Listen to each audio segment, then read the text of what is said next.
You get a chance to get some rest and see the city. But that's going to do it for us on the couch. Back to you guys. We got some more Warzone action coming up.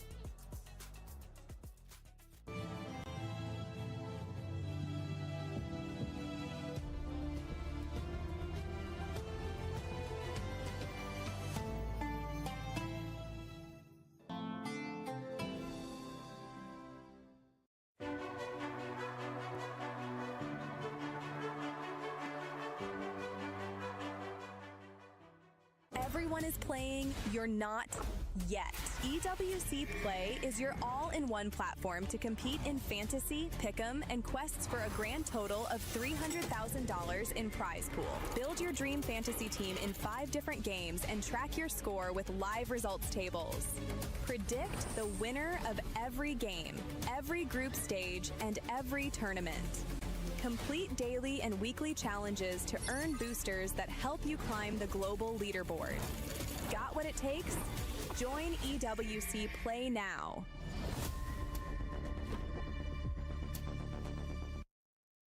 Yo, what's up, everybody? We are here at Media Day for Call of Duty Warzone at the Esports World Cup. A little bit going on behind us right now. Let's see what we have. We got to talk to the man. You're really getting us in here right now. We are getting in here. I'm ambushing you, absolutely. This is the reigning Esports World Champ. Yes, sir. That you have right here. How are you feeling? How's your travel? How's Paris for you? It's my first time in Paris, so I'm just enjoying it. Also, my 3rd EWC. I've been a part of everyone so far. And I'm just appreciative that, you know, I get to be here. Okay. We have Mr. Gabe Kuhn over here who's getting his shots. You can see here already. Let's get a little... You can see, look at this. He looks aggressive right now. He's like this on the map. He's like this in person, silencing the haters. This is exactly what you like to see. We're going to check out some of the behind-the-scenes stuff that we have happening in this back sort of area. So let's go ahead. Let's see what we have back here.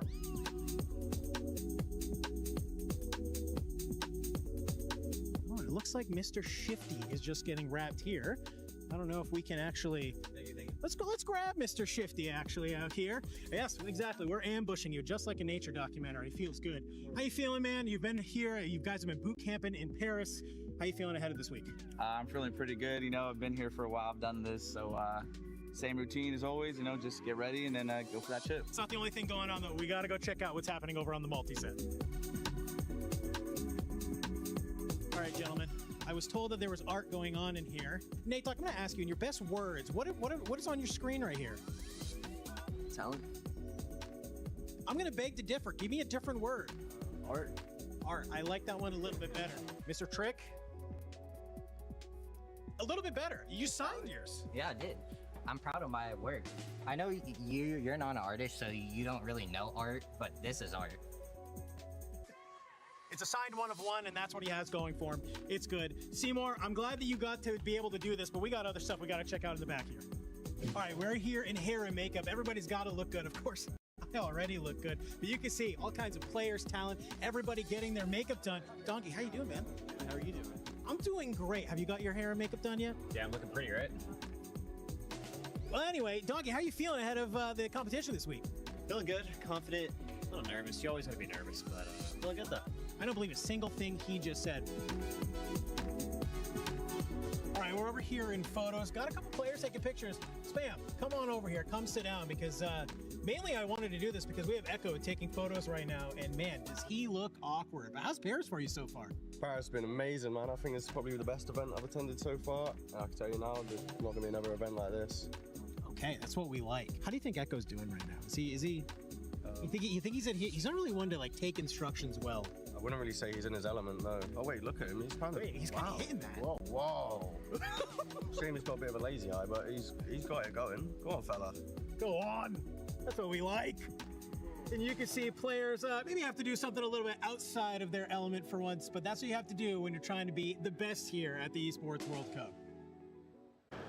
Well, I was trying to catch some fans in the audience, but what better fans than the players themselves? I, of course, have for fun right next to me. We got Juju Sane and we've got Flanked as well. Honestly, guys, what a tournament. You guys are playing next, but obviously you're sitting in the crowd right now. Who will we hate watching? There's one team that lands on us every single day of scrims. They get ran every single day of scrims. They're getting ran on the main stage. We're hate watching CT. You heard that at CT. Are you ready to be in the twit longer when that happens? Oh, I'm ready. I don't care. I mean, I really think they suck. I mean, as you can tell, their vibes are down. So I don't even think they're going to, like, we're not even going to see them in finals or nothing. So I'm definitely hate watching all day. All right. Now, obviously, we want you guys to perform incredibly well. But out of this group stage here, who are we going for? You got any friends playing now in Group A? Oh, we got a few friends. I mean, when the tournament's not going on, they're friends. When it's going on, they're not as much. I kind of like seeing Gen G succeed for once, and maybe a little T1. Yeah. Succeed. Yeah, I mean, T1, I was expecting like a stellar kill-heavy performance, and I mean, they're kind of sitting in the middle of the pack. Judy, what about yourself? I'm gonna say T1, like Echo, Disrupt, Spam. Those are my guys. I'm gonna also say the Stallions, Kruger. That's like my brother, so I gotta go for him. They're having a rough few games, but I think they could bounce back and they could come back and do their thing. Absolutely. You know, a little bit of hate watching is good, but of course these players also want to share a little bit of love. Well, I appreciate you guys chatting to us, of course, and when your group comes up, I'm excited to see what happens. Welcome back here, guys. We have, oh, wait, boys. I know you guys look like you just came off the yacht here with this attire, but we got to get some work done. Joe's in the studio. J-Dub, what's up, dog? Good to see y'all, man. backhanded dog. Good to see y'all. That's clean. How are you feeling, Joe? Yeah, How are you enjoying Paris? I'm glad to be here. Paris is amazing. Food so far, maybe I haven't gone to the right spots yet, but food's been a little rough. I'm not gonna lie, but so far though, Paris is amazing. I've been hearing that, honestly. I feel like you have to go to like the Michelin stars, check that out, or just go to the cafeteria here. Actually, the cafeteria here at EWC has some fire stuff. I'll tell you what, Joe, have you been ordering steak? Don't. I'm telling you, dog. They do chicken here. I'm a big salmon. Okay, so I haven't found Me salmon too. yet. I love salmon. I haven't found a good salmon yet. I tried like a steak and fries place. It was all right. All right. It was okay, but I haven't found a good salmon yet. Okay. I'm gonna make some phone calls after we're done with this, and I'll let you know some spots. I know Barney definitely has some spots. I know you're an ex-pro player, man. Being here at EWC, does it ever make you want to be like, I want to stop dominating the content area and just go back to being a pro? The second I walked in, I saw the stage, I saw my friends play it and stuff. I'm like, I miss this. Like, they truly, especially being here, because they crush it, man. The setups, the production, just everything they're doing is just amazing. And just seeing the first setup, I was like, I'm trying to come back, man. But I don't. The content's great, but this is incredible. That's straight intel. Somebody pick my guy up over here. I tell you what, pick my guy up. No, I mean, so hit me with. I mean, you've obviously been in the space before. I know you've been checking out the streams, the scrims, all the results from LAN. What's your take over what you've seen thus far through a day and a half? I would say it's played slower for some teams, but then a lot of teams that, like I would say, are like sleeper teams that some people kind of counted out, especially Twisted. I mean, those guys are Lanimals. Everybody knows that, and then people on Twitter just love to yap like, oh, this a bad roster change, this and that. Those guys are absolutely dominating right now. So I think, especially tomorrow and finals, it's going to be a movie. It is going to be a movie. I mean, we got Group B coming up, too. We got Falcons as well coming in. They're right now outside of the top 5. I'm going to put you on the spot, brother. Where do you have him finishing at? I will never count Ahsoka out, ever. That guy, I saw him walking into the venue, AirPods on. I said, Ahsoka, egoed me. I said, he was so locked in. I said, yeah. So I'm saying top 2 for them, and then I'm going Gentlemates. I like that. I like that. I'm going Gentlemates. I have faith in freaking Grombalok. That's my guy right there. I'm going Gentlemates. They looked good yesterday too, and I think some of that was because the drop location was a little bit freer. That Falcons were playing a little bit off their usual stuff. But I like your comm here. I think Ahsoka's going to come with the game plan of, we're playing more aggro today. We're going to get active. Like, I saw him, and he looked like the squad was dialed in. So he had his AirPods in. He was focused. He's like, all right, I'm dialed. So I'll tell you what. I know for a fact if it wasn't just Ahsoka being upset with where they are in the leaderboard, I know he's looking at that board saying JDG's in first. Bro, we got those guys all day, all week. But they were shooting, though. I'm not going to lie. And I also saw after Falcons got wiped, I think first it was like game 5 or 6, the one person you don't like, they were shooting Ahsoka's body. Of all people, that's not the one you want to get fired up. And I was like, that might be a mistake. So I think that, especially now that they're about to come out just frying. Ahsoka's dad gets to sit behind us too, so I was like, we have to watch out what we say too in regards to Falcons. He's like twice my size, bro. Okay, I'm like 5'0". He's like a bodyguard out there. No, but exactly. Like, he is a literal bodyguard. But like the whole family being here, like that's so inspiring for a lot of people too.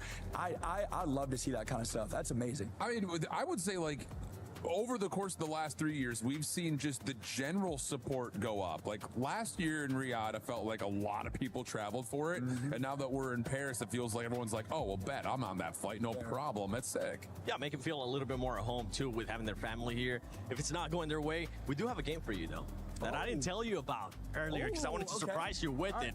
So if you can, Tomash, pull up that $100 squad because I want to see what kind of squad this man's going to be able to build up. So you're going to have $100, and hopefully they'll be able to pull up the graphic there so you can see it. And I want you to just build the best squad that you can. Damn. You can take your time. Wait, I already know who he's going for. Pick one. Is it going to be Soka? No, I think I know who his budget pick is, though. Oh. Give me... This is tough. Wait, who made this? That's what we've been asking, too. I'm going... Give me Gromalot. Yup. Oh. Give me Blast. How much is Blast? And give me Hisoka. So 65, that gives you, yeah, you've got $5 left over. $5? That's a solid squad. That's going to get me a nice croissant here. Do you Hopefully. do you feel like you got enough slaying presence in that team, though, dog? 100%. Last year, Gromalok had like an 18-kill game. That's fair. Okay, so Grom's your slayer. They're due for a good day today. All right. Blast your support, Soka your anchor. Yep. That's budget right there. Trust me. Trust the process on that team. I respect it. $5 to spare, just in case. You never know what's going to happen. You say croissant, too. By the way, for everybody that we do have a lot of audience here that are watching EWC that might not be familiar with you, so please let them know where they can find you at. I mean, honestly, you could probably find me everywhere. Twitch, YouTube, TikTok, Joe. Yeah. Thank you, Joe. Straight to the point. Appreciate it, man. Absolutely. We're going to start getting ready for Group B. So for everybody watching, make sure you stay tuned because Group B is coming up.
What's this? Oh my God. I can Seen smell this? it from here. I can smell it from here. I'm kind of hungry. ¿Seen this? ¿Qué más puede? ¿Qué tenemos aquí? ¿Qué será? Oh. O sea, como si tiene una manta. Una mantita. Debe ser algo de París. ¿Algo de París? Yo diría que 200 al que viene. 200 el que Un croissant. Un croissant? No. Un croissant. Cosa ci sta aspettando di bello? Perché? Un espressino. Andrea, apri. Oh mio Dio! Ma che roba è? È grossissimo! È enorme! Ma è più grande del Brizz! Calmiamoci. Non è più grande di me. Quanto è grande? Wow. Yo. Yeah. Is that a monster croissant? What is that? Yeah. Oh my God! Está gigante. Un big croissant. Sí, Yo sí la tiene. Oh la la. Oh la la. Well done. Go for it. We'll have a look. Go for it. We digging in? Hey, get your hands ready, boys. Come on, G. Oh my God. Damn, bro. You're making off with me. Get you some of that. Come on, man. Hold on, man. Hey, bro. I'll tear off a little piece, bro. Hold up. No, get a big piece. Yeah, I think it. Feeling kind of parched. It's like, I need some water or something. Mordida. Pero todo nada. Sí, güey. Mangiamo? Proviamo? No, te lo imbottisco tutto, vieni qua. No, dai. No. Comportiamoci bene.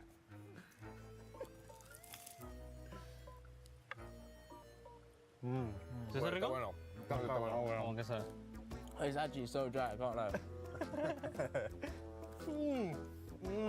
Qué buono, pazzo. That was good. Merci. In case you weren't hungry before, bet you are now, because we need one of those croissants, Miles. Like a pillow, like a pillow.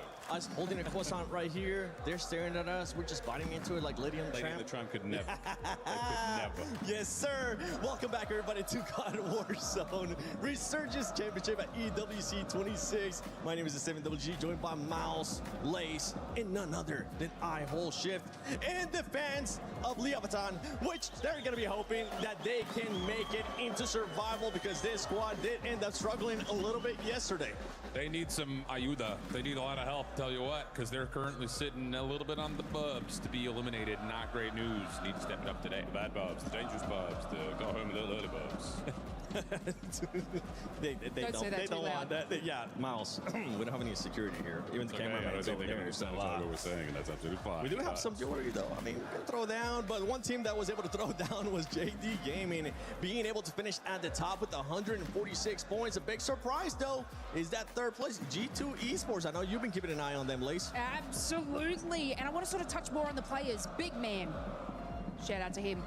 Holding the consistency so well for this team. He's on, I think it was like a 36 kills, which is actually above Anxiety, which, hold on, the reason I say this is a little bit unique, because notably, like in our previous LANs, Anxiety had like 72 kills at Atlanta. So we have not seen the true power of Anxiety come out here for G2 just yet. And it seems like Big Man is obviously holding it together for the team. So I feel like today, G2, obviously in third position, still doing incredibly well. We ain't seen nothing yet. Crippling Anxiety brings down many, but not those boys. Excited to see how Full Fun do today. But yeah, Leviathan, an interesting look. They're in godlike Esports. A lot of teams who I wouldn't expect to be that low. Again, it's close score. Very, very close score. Yeah. So again, this still feels like anyone's game. Very, very early days here on the last chances you've got to qualify for the Subaru. We got to talk a bit of a dark horse in a way. Just wait for it, because as soon as I say the team name, you're going to be like, what? Dark horse? What is he talking about? Oh. And it's actually Falcons. Yeah. Because they started off hot, but then they slowed down in a big way. If we go and just look at their first 3 games of yesterday, they were averaging pretty much a first place finish. After that, they were averaging a 12th place finish. And I think the thing that's actually most compelling about the whole day was even in their first 3 games where they were great, for replacement, they weren't necessarily up to snuff when it comes to kill participation. And we've been talking about this a lot throughout the year. You go to Birmingham, you then go to Atlanta, the kill tally across the board totals go up. Now that we get to land, same thing. With the multiplier changing from last year to this year, kills matter arguably more than placements until finals, where you need to eventually get a win. But you really don't need to win until you get to the match point threshold on finals day. Good news they can get the wins, but yeah, kills are paying the bills in the format right now. But I mean, are you worried about the Falcons? Is anyone actually worried? No. Is there any concern? What about you? I know who's concerned right now. All the Falcons fans, and maybe not for Warzone, but for everything going around with the club championship, because the Falcons have been getting eliminated over and over and over again. And today they're trying to put a stop here in Cut Warzone Resurgence Championship at EWC 26. I think it's time. I want to see which teams are going to be going to the match point finals and which ones will be going home as well, because this is Group B.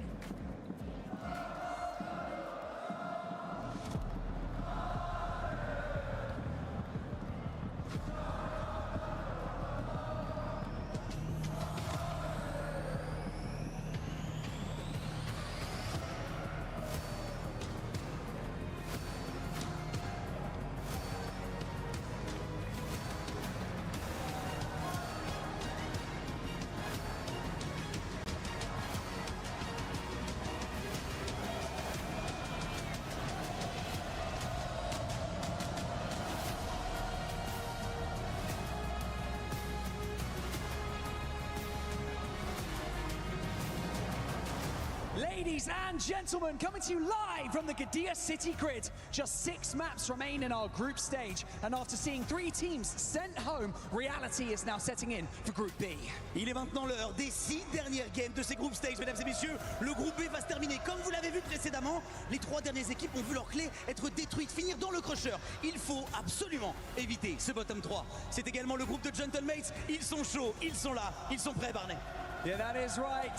And so with that being said, you know what? I can't wait for this to get started, my man. It's going to be crazy. Every map, every rotation, every decision made could have dire consequences. And so with that being said, Lucy, should we introduce our teams? Yeah, I mean, c'est tellement important. I want to speak English. I'm so hyped. They hype me out right now. Évidemment, mesdames et messieurs, je vais vous demander de faire un maximum de bruit pour toutes les équipes. Vous allez faire du bruit pour Mate. Mais s'il vous plaît, mesdames et messieurs, faites un maximum de bruit pour les entrées de l'équipe du groupe B.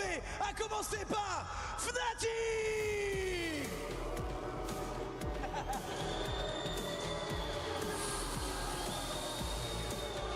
AGAL.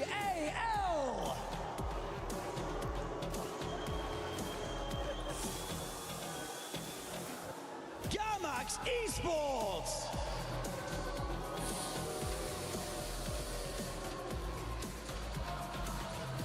For Fun Esports.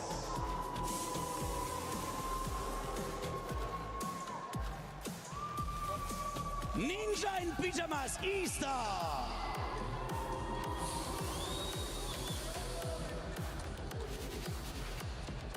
Godlike Esports.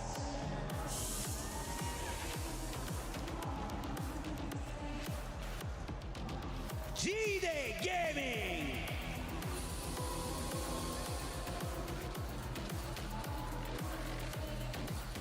The Vicious Esports.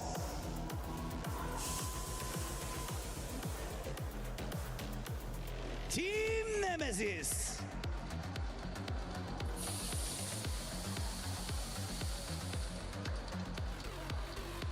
New Icons.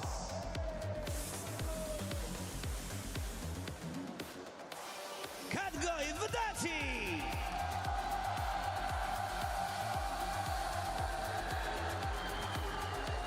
Leviathan.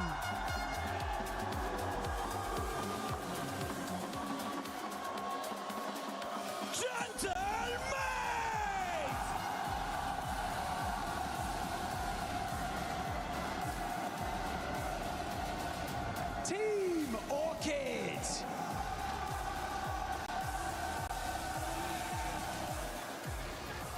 G2 Esports.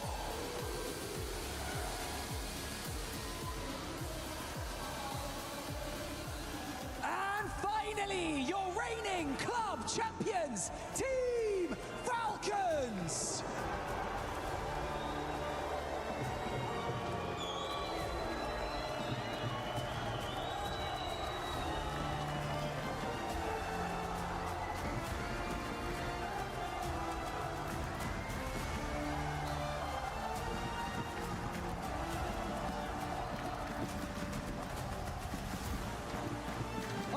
if we stress this enough, but we have $1 million on the line and a chance to be immortalized in Esports World Cup history. It's time to show the world what you are made of. Les équipes sont prêtes. Les meilleurs joueurs du monde se sont encore une fois donné rendez-vous pour nous offrir un spectacle exceptionnel. Les dernières games du group stage, ça commence maintenant.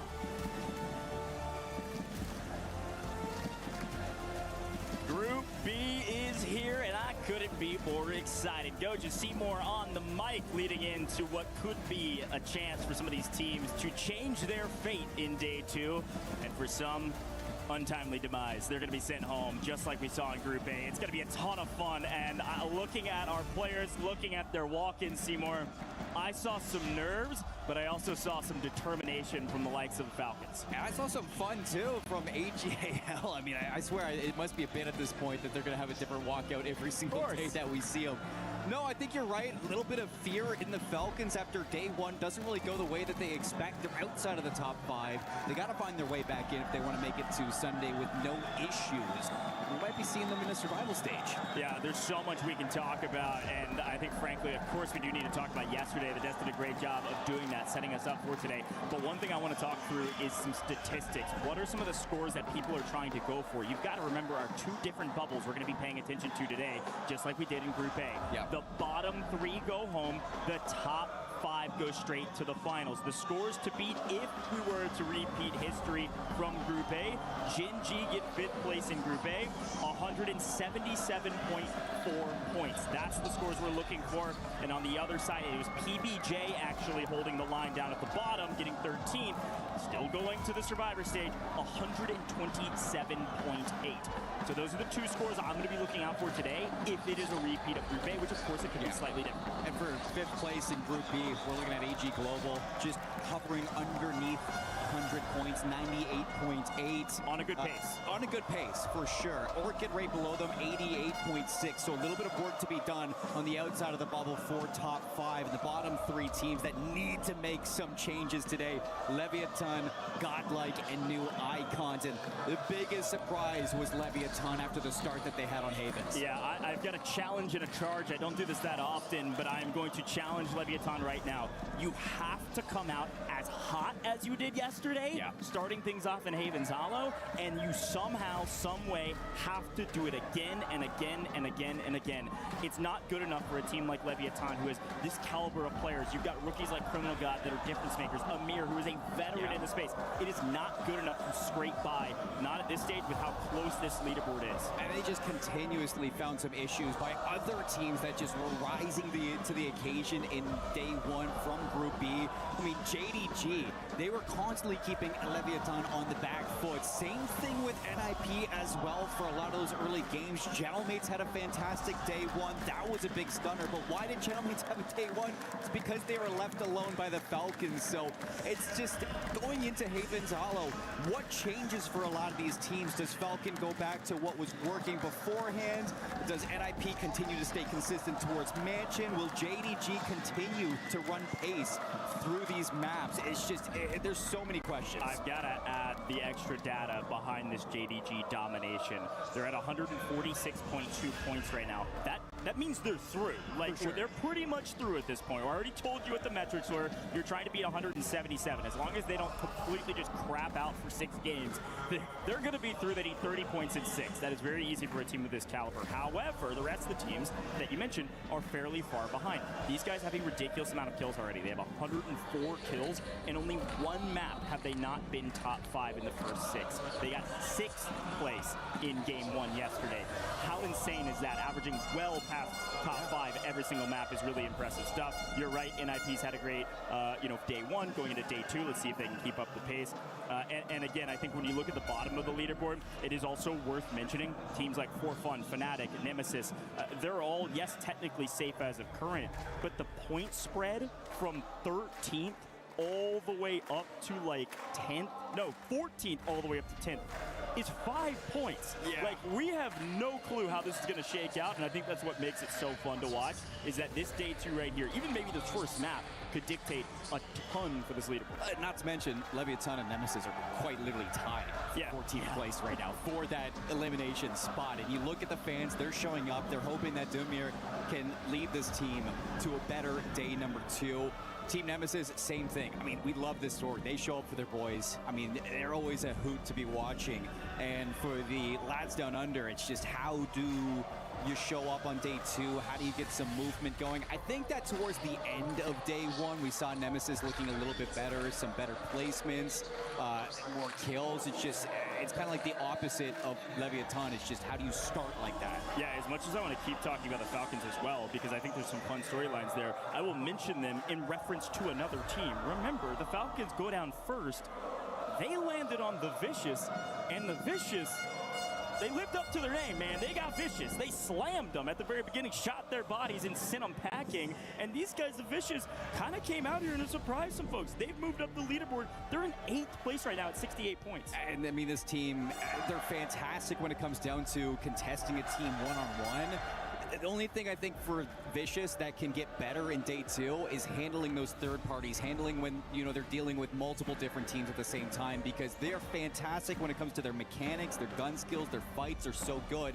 It's just the macro aspect of this team. If they can figure that out today, we can definitely see an upgrade from Mena. Yeah, they're very well within the mid-pack right now. Again, literally in the middle at 8th place currently, and they are just behind kind of the top team, which I would argue is the top 7. You see the Falcons all the way up at 85 points roughly, whereas the Vicious, who are right below them in the standings, are at 68. So still a lot of work to do for the Vicious, but a couple good games, and they're going to be in a really good position to really represent this MENA region very well. A reminder, if you don't know who this is, the Vicious, they won the MENA region qualifiers by 40 points. Big time. Stomping the Stallions and Gamax, the Stallions who technically made it through. Remember, in Group A, the Stallions crept their way through there just at the bottom of that mid-pack, making it into the Survivor stages. So I'm expecting to see the Vicious at least call to Survivor stages, if not something bigger. And I love that in Group A, we saw just the rise of T1, because having the story of Rookie of the Year just linger over the head of a lot of these players is something that now we get to bring into Group B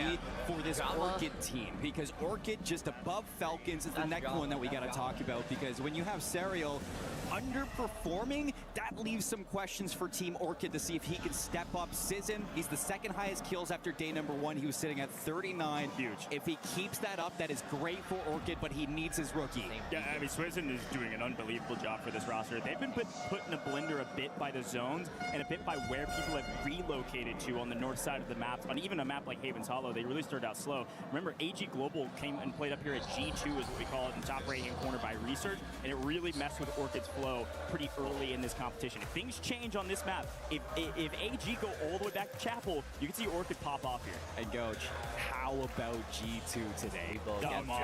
I mean, they were talking about that land anxiety, and anxiety is looking to have a good day too, but big man on the little map, he was fantastic to close out that day. A 41-point game to finish day number 1. G2, can they ride that momentum?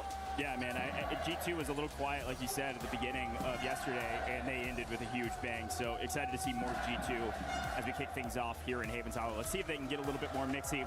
Last note on the Falcons as we drop in, folks. The big question mark, where are they landing? Back to Mansion we go, or to their tried and true classic, the boat on the south side of the map. Can Gentlemates get through this map for free, or will they have some contests down in the south? Here we go.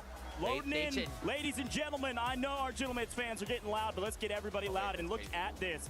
First look, Falcons, red, number 1. They're at boat contested. That's going to be the Falcons versus the Vicious, who are going to chow them on boat. We're going to take a look at it. Things have flipped. The script is upside down, and the Vicious are trying to continue their reign of terror against the Falcons. Yeah, and who's Predict giving them a hard time yesterday. He was great for Vicious.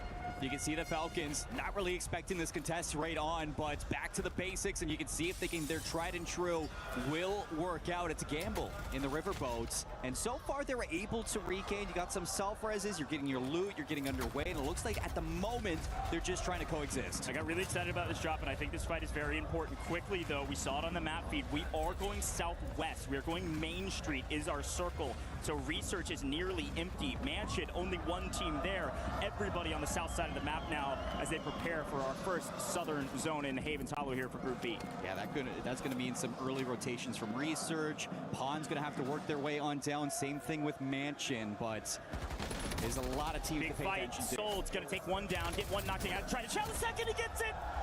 Sold's putting the Falcons in a blender.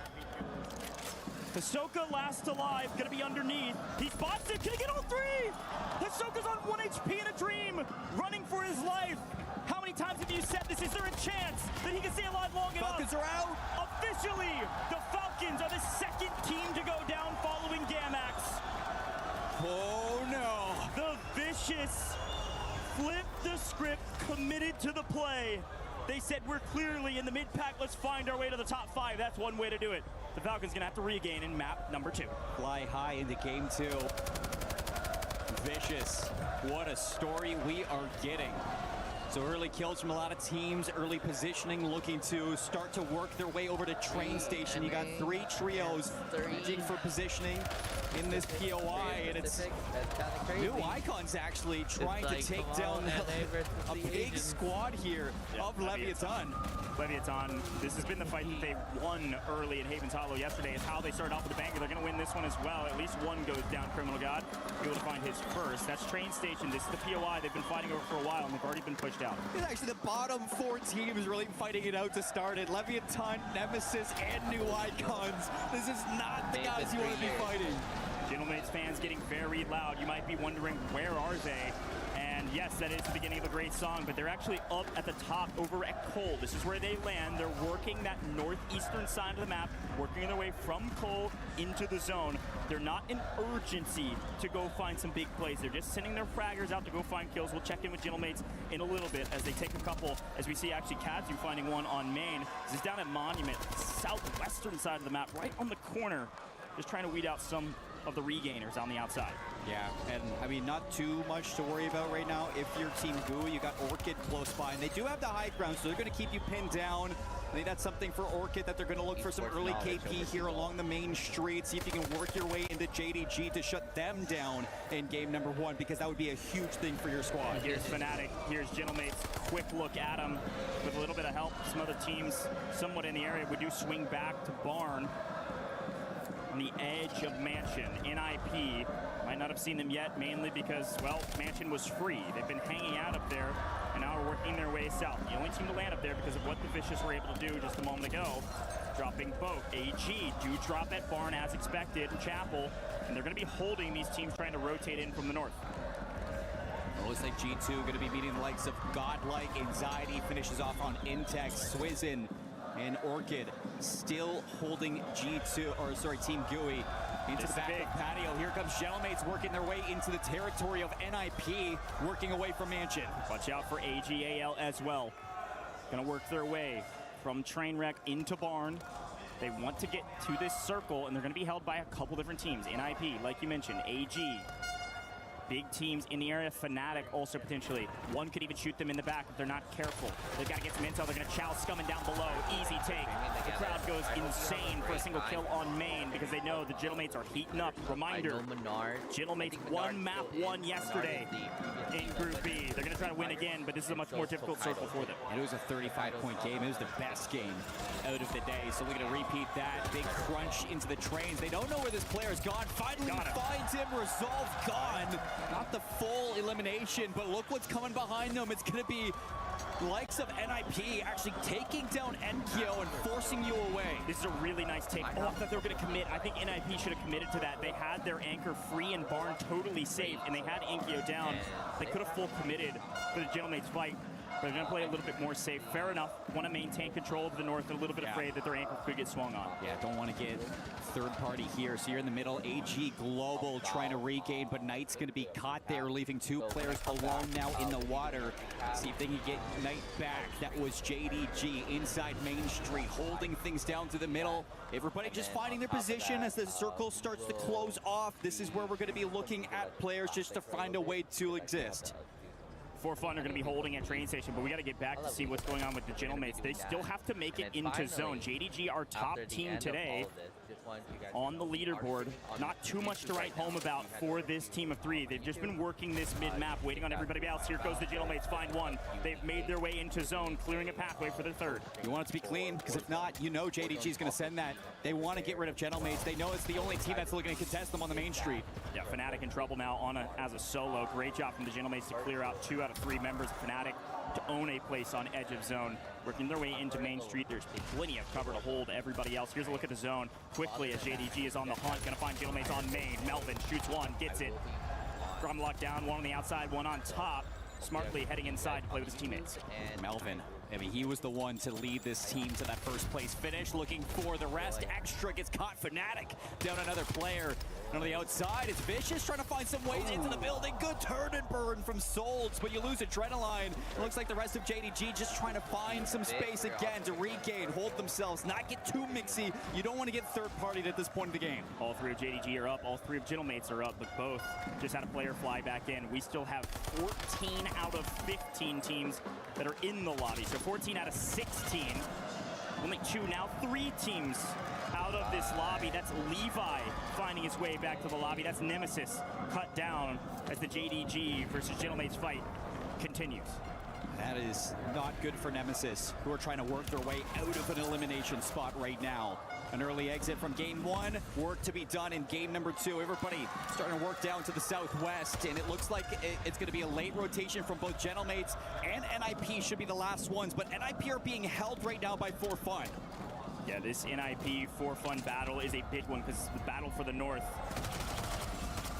But of course, the battle for the east still at hand. Melvin, you question and you wonder, how did JDG get the amount of points that they did? They find them all in the mid game. They just get scrappy. They clean everybody up, and they're cockroaches. They survive till the end every single time. And JDG went from a decent game to a great game. For Fun get a full wipe here on main, as unfortunately Master 5K and Co go down. They move into the bowling alley. They get rid of Orchid.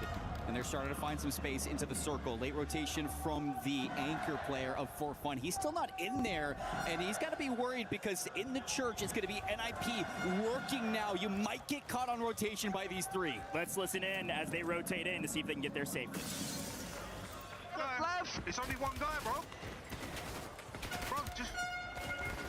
Oh my god. I'm weak. They're running back, good. They're running back, we'll have white, Get the fight, someone get the fight. One is on top of this white, by the way. One's on top of bank. Can you get these weak? I mean, I don't know, they're up top. One kid's top white, this kid's the second floor. I might die here, by the way, now to think about it. He's peeking me, by the way. I'm inside. Once this up, holding on me now. Come, we can take bank. There's only one guy bank. Come. I can't cross, there's 2 guys Yeah, you can come from here. Come from outside. It's my front bit then, yeah? I can't. You can get shot from white. Look my door. Look, Mark, bro. How much you got to do? Look my door. Come, get shot in the back. Come, cross back now. I need plates as well, boys, I need plates. Okay. The bank. Good job. Great comms there from NIP, able to communicate intel very quickly. It's very clear comms to allow them to play a little bit more patient. They didn't rush this rotation. They got their intel, they zoned off their opponents, and they've made their way to closing in on New. But the New has moved even farther southwest, down to gazebos. Well, it's Godlike and Gooey that have the bridges. For Fun want to take on Godlike, who are underneath. Leviathan sitting in the water, and it's going to be G2 to the gazebo. So a late rotation from NIP. They're going to find some battles on the way in versus Gentlemates. And on top of that, it's going to be JDG still alive. So some big teams to worry about. Yeah, definitely some big teams. G2, we haven't seen much of them, but they've been slowly but surely chipping away at this lobby. Vidati tries to get a little cheeky. Melvin says, yeah, peek your head back out of the water one more time, guff. Bye-bye, Melvin with the 5th. And here goes the Gentlemates, found their way to a nice building. Gas station inside. It's gonna be a great position for them for New. Need to just wait on this zone. As long as they don't get cut down by some freak line that they didn't expect, they can just hold here for a while. NIP, a solid building as well. Everybody gonna be waiting on this new zone. We've got 8 teams still. We're looking for the next multiplier top 5. Still some opportunities to buy back if you need to late game, but that's a gazebo pull, so that is not good for NIP and Gentlemates. Both of them will have to fight each other to get in line. I would argue that it is actually okay for Gentlemates just because they can hold NIP. But you're right, the problem is, look at where G2 is. That's the zone. You just got to go to a gazebo. So once Gentlemates win this engagement in the NIP, if NIP try to go through them, where do you go? Out into the open? NIP are going to swing it. They're going to go for fun. They're going to try to wrap around, go for the bridge, and see if you can third-party these squads on gazebo. Godlike, where else would you expect to see them but in the water? And actually with a ton of kills, Intex on 6 with plenty of assists for his team. Means these guys have been battling for their lives in the water for a while, but back to G2 because these guys have been holding the power position, but a huge swing coming from JDG. They know how to win, they know how to make top 5, and one way to do that is to get on top of the gazebo, get to WinCon, and take it over. Leviathan go down in 8. Leviathan go down, Showstoppers out, NIP in trouble, For Fun in trouble, and JDG has positioning inside. They're forcing everybody to the gas. Anxiety on 6, not a banger game, but a great one. Down go For Fun. They needed the multiplier. They had a decent map going. This was their zone to win, playing just outside of this. They worked their way down. They've been here for a while and unfortunately won't get the 1.4x. Here comes NIP. Get cut down. JDG lose one, but then they take down Godlike. Up to top 5. Gentlemate's still in it, but JDG doing well. Godlike's gone. King AJ's down. JDG are holding them. Gentlemate's behind them. And you see G2 is actually going to make their rotation behind Gentlemates. See if they can find some positioning towards the top. New zone. Creeps a little bit further north. Gentlemates only had one and they get the double buyback. You hear the crowd excited about that one, and unfortunately G2 a little bit lost in the sauce, getting shot from multiple angles. Wasn't expecting what? Inkyo up on high, Hollow with a little bit of help. Gentlemates have restabilized somehow, some way, being allowed to fly back in. NIP are out. G2 doing the same though. G2 pick up a second. Big fight, Inkyo finding one, Melvin cut down. JDG, who are in the power position, unfortunately the zone pull punishes them, and FLS is going to have to be a hero. Down goes Gooey. G2, Gentlemates, JDG, Gentlemates versus G2. Can they go back-to-back? First map wins. An unbelievable regain, and the Gentlemates get the zone pull as well. It's inevitable at this point. The hometown heroes get the buff, and the hometown heroes are on top.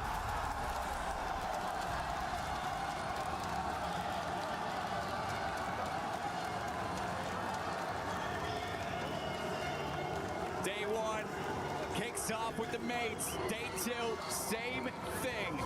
Same map. The Gentle Suites are on their feet, and the crowd couldn't be more happy for these 3 players. And realistically, this is just continuously looking like Gentlemates leveling up on land. The way that they handle the regain, the way they first G2 towards the end. Don't oversend the double buyback. You hold the roof. You box out JDG to make sure G2 have that early rotation. All you got to do is take care of the monsters in your closet, and you handle what's ahead of you. What a play from Gentlemates. What a way to start your day. So much we could talk about in that map.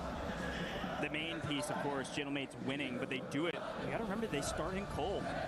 They traverse the entire map to get to the win cons. They traversed the entire map, and they did it by battling to zone, battling to zone. Teams were holding them over and over and over again, and they somehow, some way, still made it through. One way that it helped is they did work their way through Main Street, a lot of cover there, and they were just sneaky, man. They were able to play through their cover very well. Here's the final moment. Ankyo able to get the one over the top. Unfortunately, G2 getting shot by JDG at the same time. Put them in a bit of a blender, but then Hollow wins the one down below, and unfortunately, Sight, a fantastic player, not going to win a 1v2 against a hot Gentlemates team. Let alone a 1v3 if you did get that res back in late. Yeah, I mean, Gentlemates not only had to take on G2, the number 3 team coming into Group B on day 2, but you also had to fight through AG Global, the number 5 team, NIP, the number 2 team, and JDG, the number 1 team. All top 5 squads that we have from Group B meet the path of Gentlemates and meet their timely demise. So that is major for the confidence of these 3.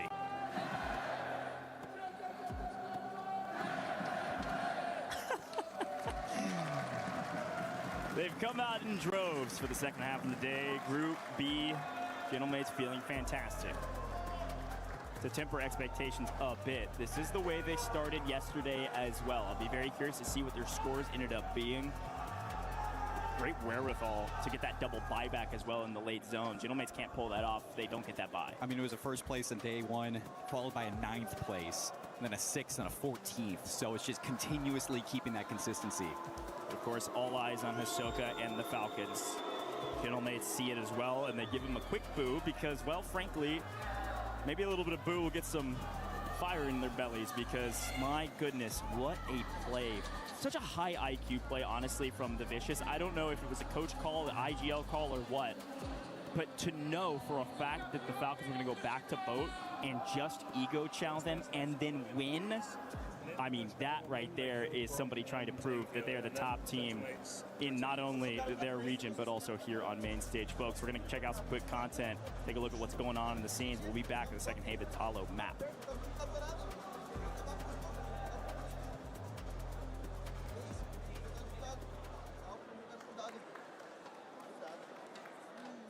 The human body was built to move. Not trapped at a desk in one singular posture for 12 hours a day. It's time your chair evolved. This is Secret Lab Titan EVO. Ergonomically engineered for you, gamers, hybrid workers, artists, backing your every move. He thinks he can come in here and play my game. He knows nothing but go! Tyler 1, you're done.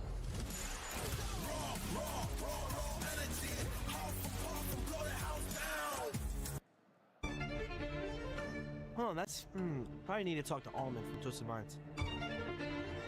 I'm not the man to ask about that. You're gonna have to go to Almond if you want to know. You should talk to Almond about that info. Almond's got all the tea. Which camera?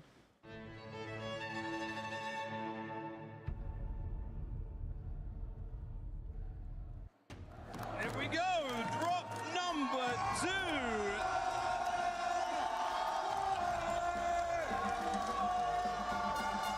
It is electric here in Paris at EWC 26. WARZONE Enigma here in the preamble for drop number 2. Everyone seems to be having a really good time. It's a fun one here. Oh yeah, absolutely. I mean, the crowd's here bringing the passion, bringing the love for their teams. Support coming in, whether it be the Falcon super fans on our right, the Gentle Suits off in the corner, or the team Verdati lovers here on our left-hand side as well. So much here in Paris, France. Well, great energy. What do we need more, though, from that first drop? A tough exit for the Falcons early on, mate. It is, and this is something that they have never seen on land. They're under pressure, they're being contested, they've lost an air of aura, an element of invincibility, and everyone now is willing to send it to them and really try and turn the screw, essentially, and they're suffering. I mean, the question there remains, you take an early exit like that, does it give you a little bit more, or does it start to chip away at that godlike confidence? Well, that's the question that they've got to answer out there. You'd hope that they would stand up tall, stick their chests out, and come out swinging, but every single time that they see an early exit, more questions, more doubts enter the mind. I mean, the highlights here on your screen, it's been a very, very spicy first drop. And again, Genomates, a brilliant win. What a result for them, given the position from yesterday as well. Yeah, absolutely. I mean, as well, it comes from a long rotation from Gentlemates as well, something that they have not necessarily done consistently well in the past. We talked a lot about the kind of suffering that Falcons went through. Yesterday's zones were really against them, but this time it's kind of like for them. With the Gentlemates, they're almost doing what the Falcons should be doing, rotating well, clean comms, clearing out the gas, great stuff out of them, and that's exactly what some of these other teams need to look to build upon for this afternoon. Still plenty of games to go here in Group B. Well, what a wonderful start. A spicy final circle as well. I mean, high-level thoughts about water here in the Resurgence world? Honestly, I could do with less of it, to be completely honest with you. I'd love to see more people having to fight on land, and as well with the new update, the velocity of the bullet's very different. Some of the players trying to adjust into that. But yeah, the less swimmers, the better. It's a tricky situation for so many of our players to find ourselves in, but hey, we see the final kill here from Halo. Genomates walking away with a big win. Might get a look at the standings in a moment, but either way, we know those sort of boys way up the board. Falcons as well, trailing in a big way. What a tough result for them. So we will see, guys. Still plenty of games to play, but make early predictions for the second drop. The Falcons come out hot. I think they instantly recognise the Vicious are going to land on them. They set up for that, and the way they often do it is they'll delay one of their players coming in to set up a triangle of death around one of them and isolate them. I think they'll do that and then get themselves on the move. It's all about the angles, all about the angles. The fans here, everyone is having such a good time. Are we having a good time, friends? We having fun? Me too. super fans to our right, surrounded by passionate French God. They've lost us, they're gone, we're amongst the madness. They're gone! I'm not even sure if the game's ready.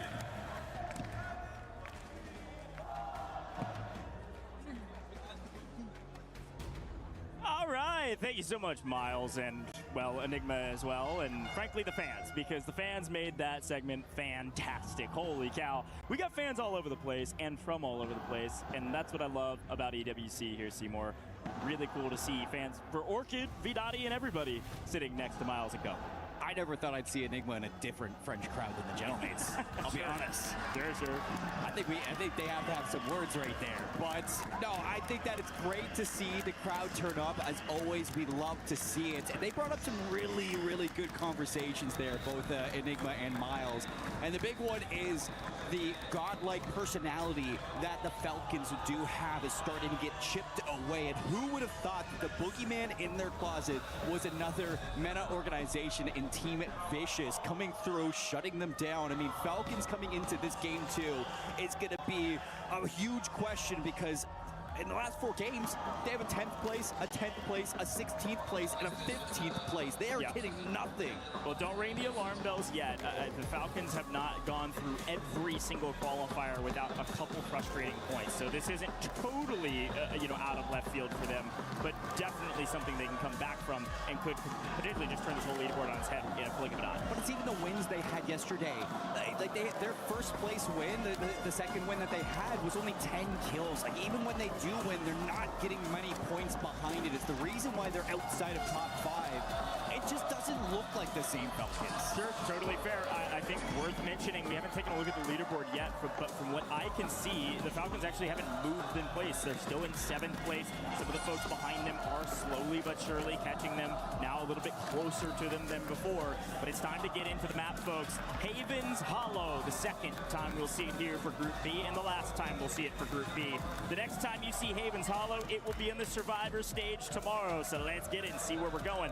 Back to Research, a repeat of Game 2 yesterday in Group B, and the Falcons totally changing their drop spot. Where are they going? Back to Mansion. It's a north side zone. To NIP. See if NIP can continue to own this house. Big question for a pull like this is going to be G2 because yesterday their lumber spot was free, but their rotation of Mansion was troublesome. Both times that they went there, it just wasn't clicking. Now they're actually being contested down in lumbers. So let's see if they can take on the new Icons who are looking for a different home. Well, with enough questions about the Falcons and early problems, let's do a quick listen in at the very beginning of this game at Mansion. Listen, we're also close to Lodi as well. I mean, you're right. Hold on. I'll hit up the crate.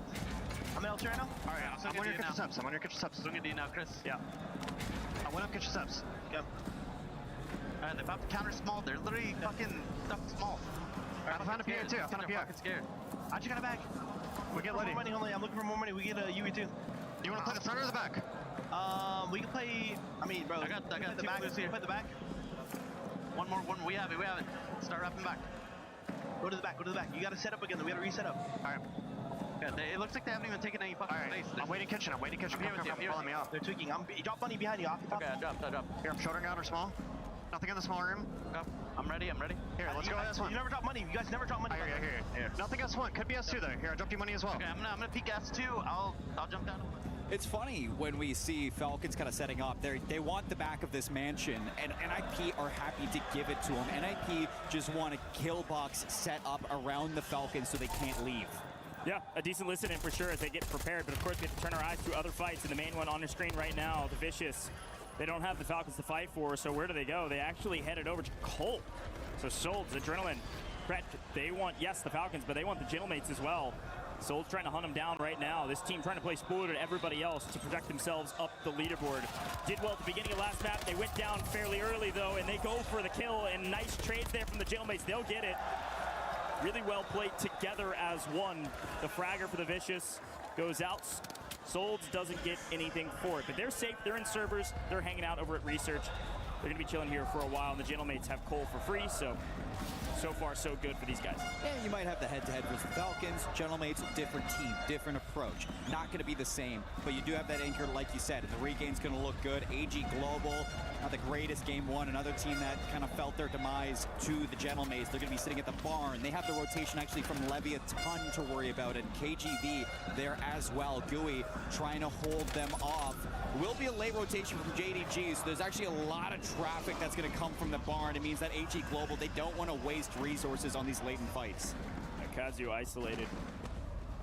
Actually, the entire team of KGV isolated. Yeah. Get one here, that'd be nice. At least clean it up. No, can't even get FIFA kill. It's gonna be a quick pickup. Nice pickup there from AGAL. An extra point to their tally, and no more thrown from the side over here as they move their way to train wreck.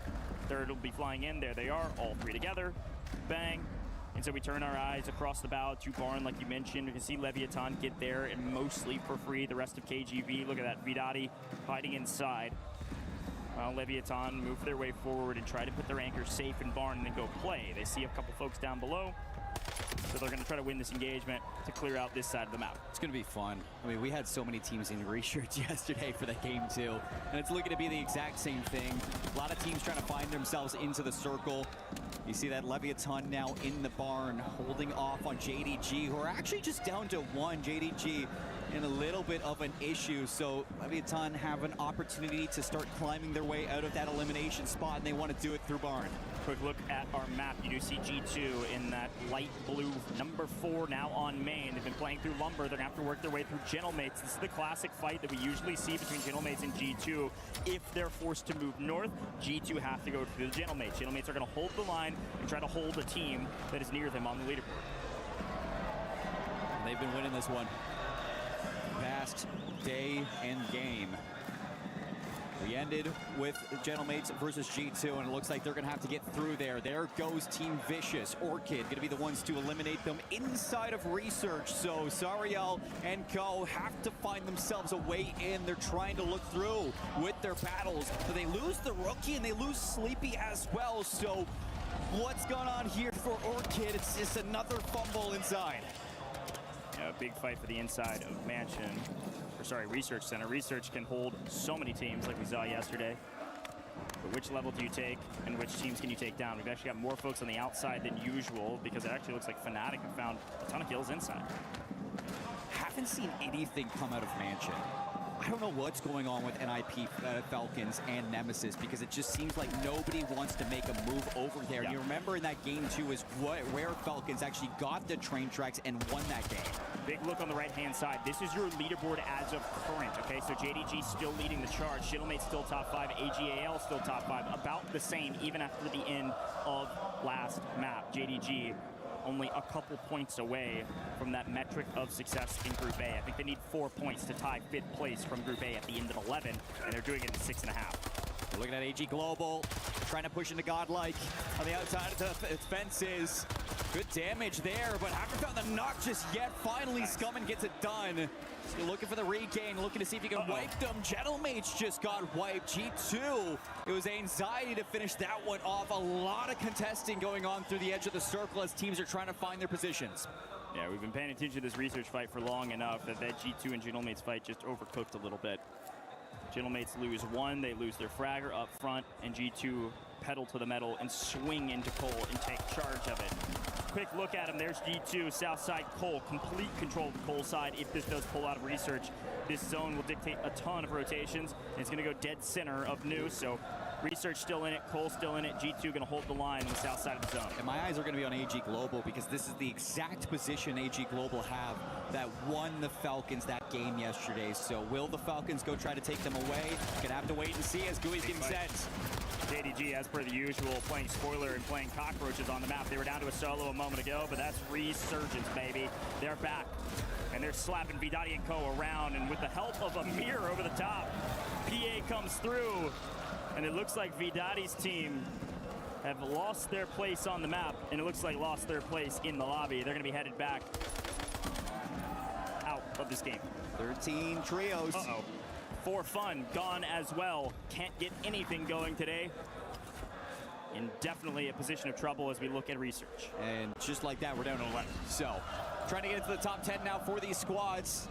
As we got 16 seconds before that circle starts to close. AG Global still holding the top side of Research.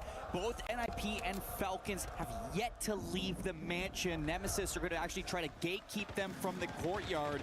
And you got Leviathan versus JDG over towards the bridges trying to cross that river. So lots of fights happening in transition right now. A nice full swing here by Noobs. Great play from the Falcons to clean up 2/3 of NIP. And like you mentioned, it's the battle for the mansion side and who's holding who. Fire sale active, potentially NIP to get everybody back, but no. Limax, spray, hunt him down. NIP out of this lobby, confirmed the Falcons moving up to their former win condition. I was going to say, and this is where AG Global may have overstepped a little bit. They move away from the top of the hill into Research. Might be expecting the circle to pull down to Cole. They don't want to have to worry about the Falcons and try to fight them. They're just waiting to see where the circle goes. Yeah, it's a good call. I think AG could have stayed and tried to hold that. With so much open spaces and likely not going to be a northern side zone that I don't mind this play from AG to get inside and play for multi. Into the first multi, 1.2x on board. G2 still holding the south at Cole. Nobody's getting past them yet, nor do they want to.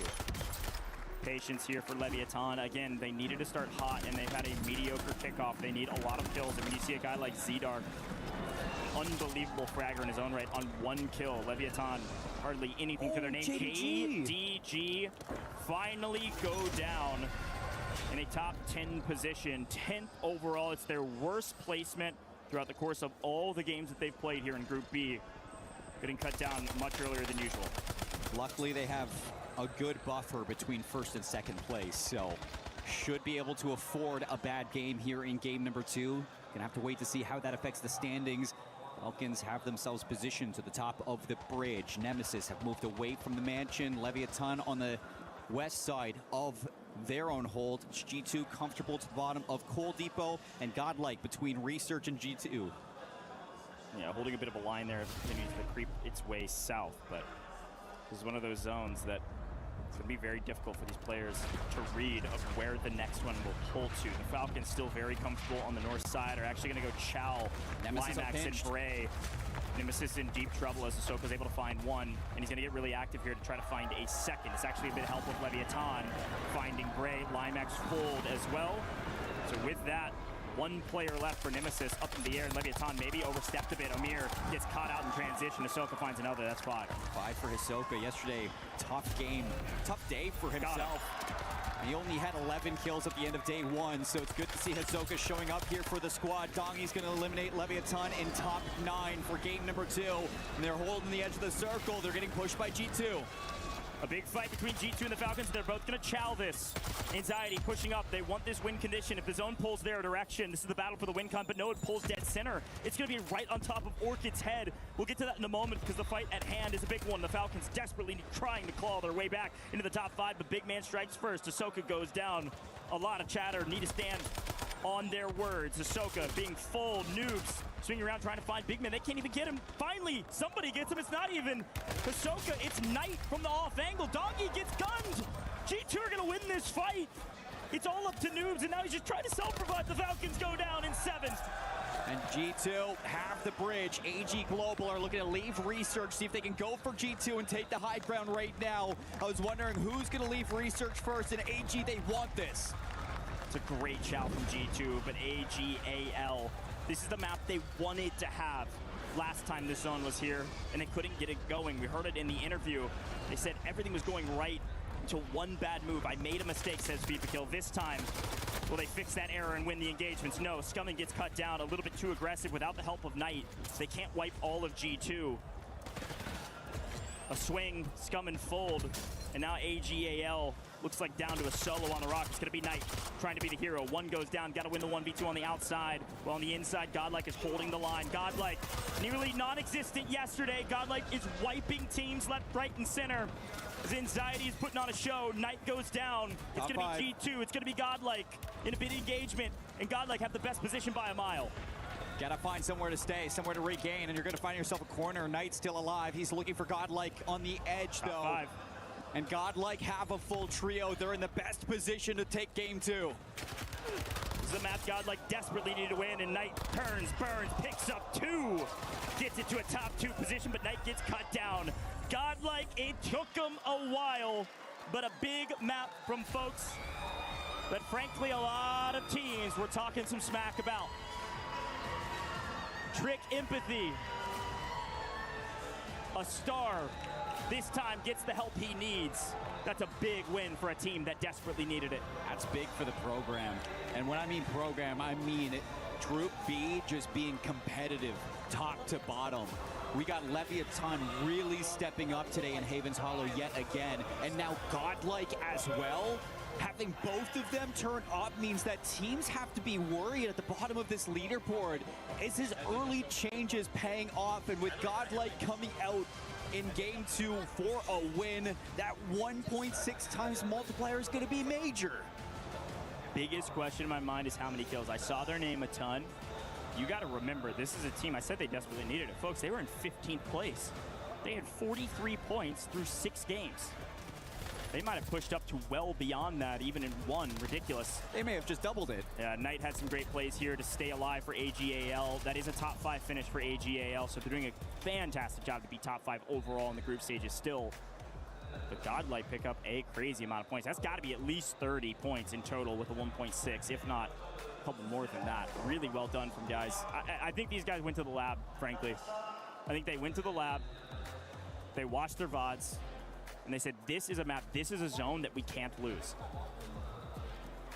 Looks like Godlike are actually going to be sitting at 91 points after that one. So yeah, that is a huge buff for this team.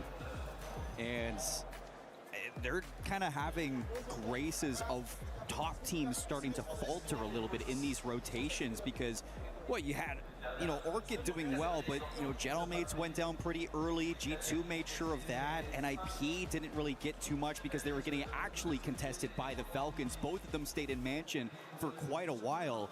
And with NIP getting held, Falcons going down on the bridge, and JDG going down early means that these middle pack teams in Group B are really going to be starting to push up to that 5th place, push up to that 6th place. A lot of pressure right now on these teams that we expect to be at the top. I agree. Tank, give us a flex. There it is, my man. Soka's Dag cheering him on, man. The Falcons need it. Again, had a solid map. In their mind, I'm sure they were frustrated, but that's a solid map from them. They had solid kills. They're still maintaining a position in the top 7 or so. I think they've just barely breached over triple digits in total score. They're in a fine spot. Any other team would be like, hey, nice job, guys. But it's because the Falcons, they were like, what is going on right now? Still got a multiplier, still got some kills, so great job from them. But again, I really like what Godlike did there. Change things up, usually land way down in gazebos. They swing over to the new zone, able to hold the power position, get the zone and pull. Folks, get ready. Rebirth Island coming right at you, and here in just a moment, you're not going to want to miss it.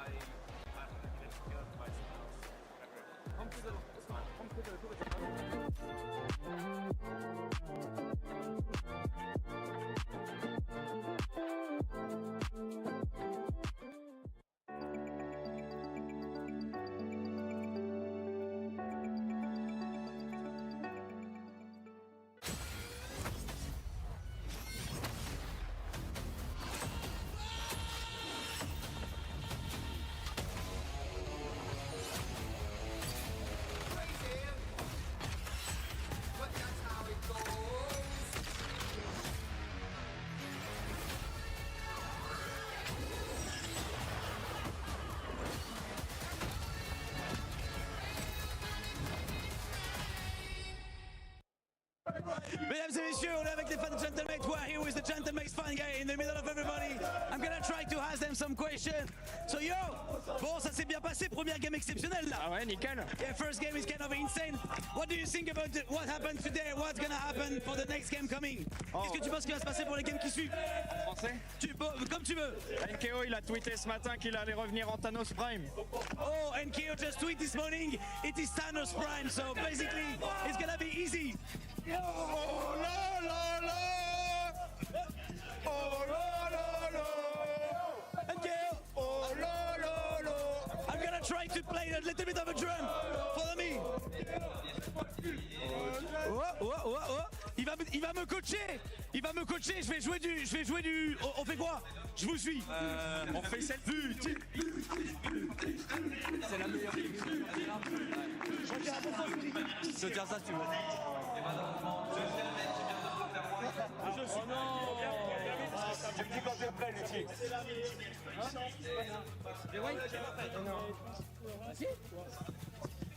Ok, vas-y. T'as bien au milieu. Je suis prêt. Quand tu veux, BG.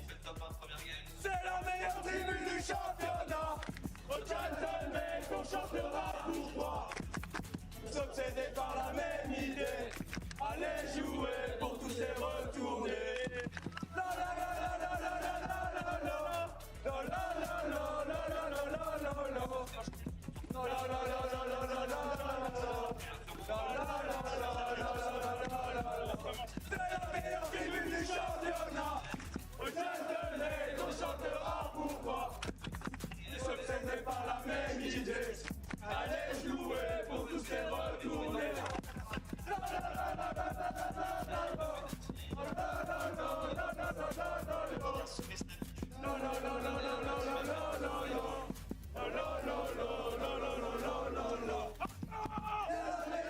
Talk about digging your way out of the trenches.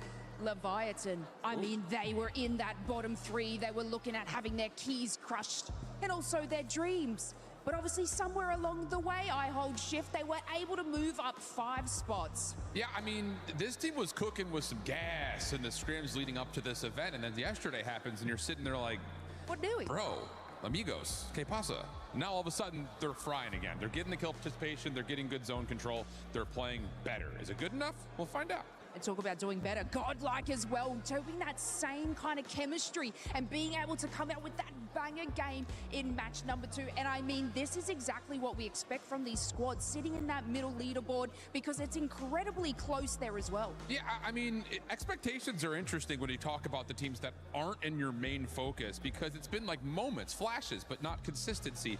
For Godlike, that's a great first 2 maps on Havens. They may not have come away with the win in map number 1, but they had a great kill tally. I think they finished somewhere in the top 10, so they get the multiplier, and now you get a little bit more of that buffer.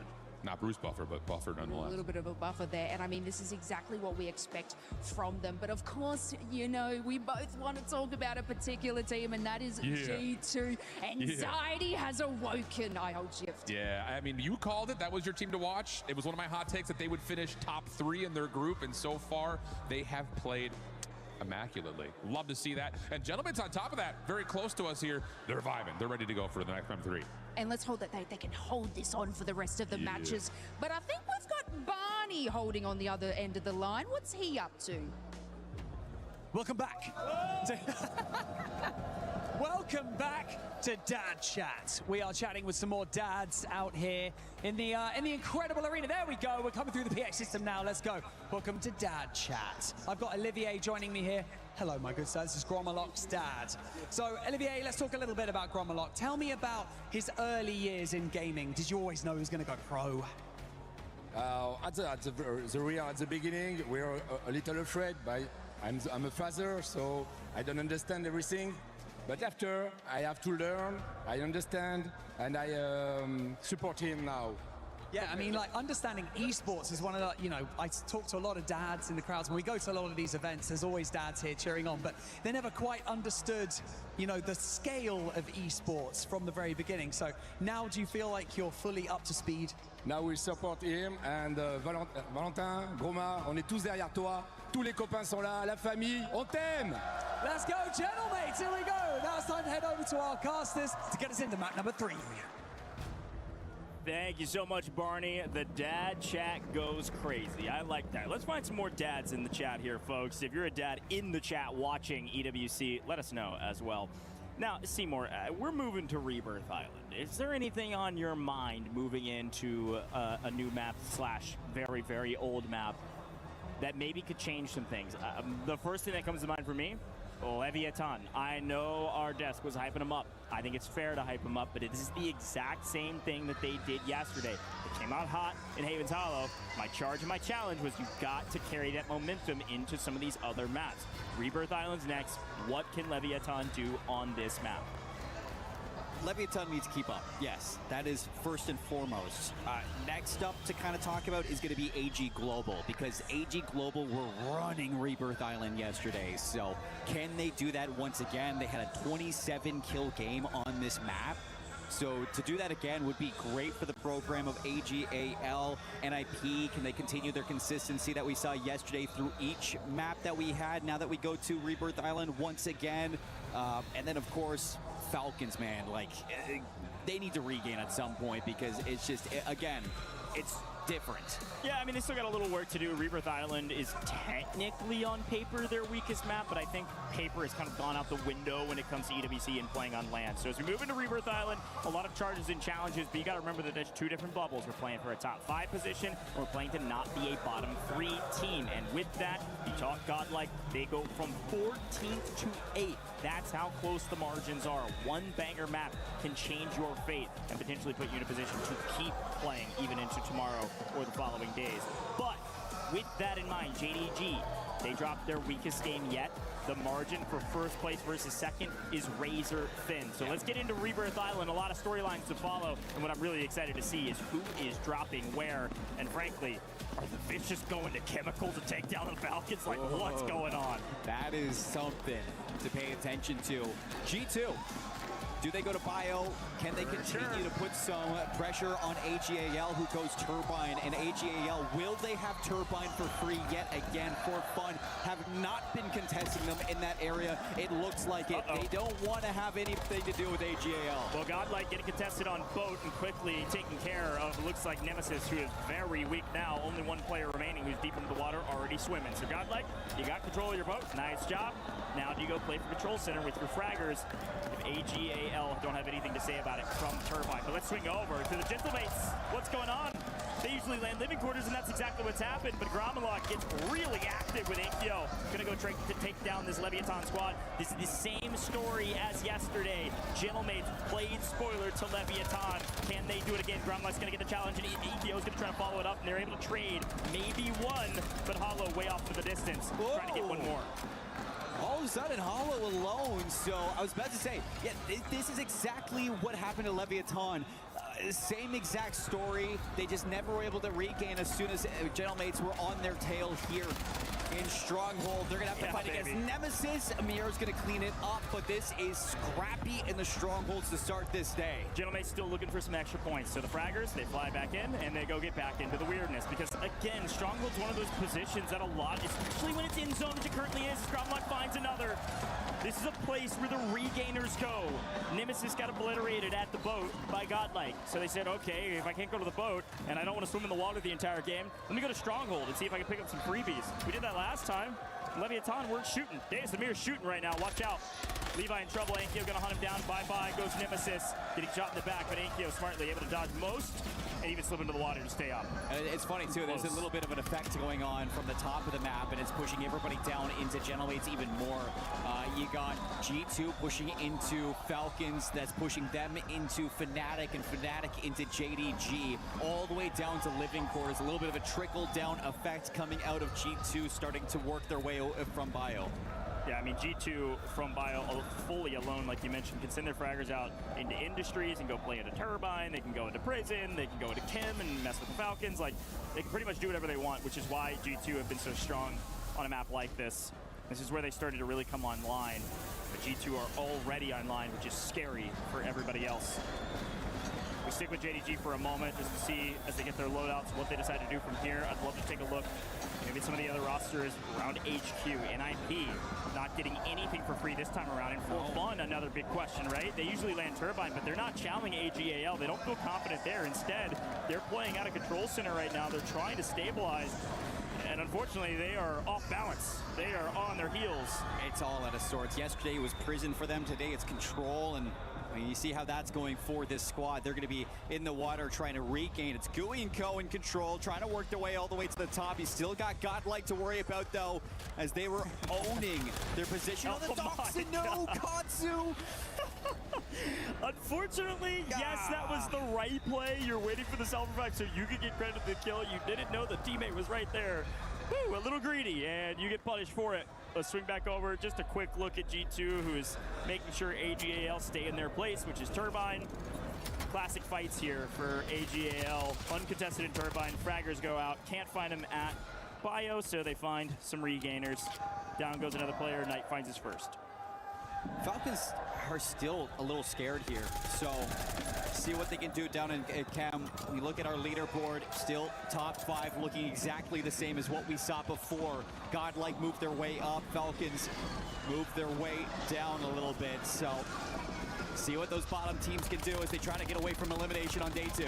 Falcons still, gee whiz, man. Can I get some FMJ in the chat? Holy, Kui down, and I believe that's our first team wipe confirmed. Kazu and Co, they're out of here. Dewey gone, 16th place. Missing out on a ton of points that they desperately need. Our new zone, you saw it on the map, is Dongy finds Scumming over the top.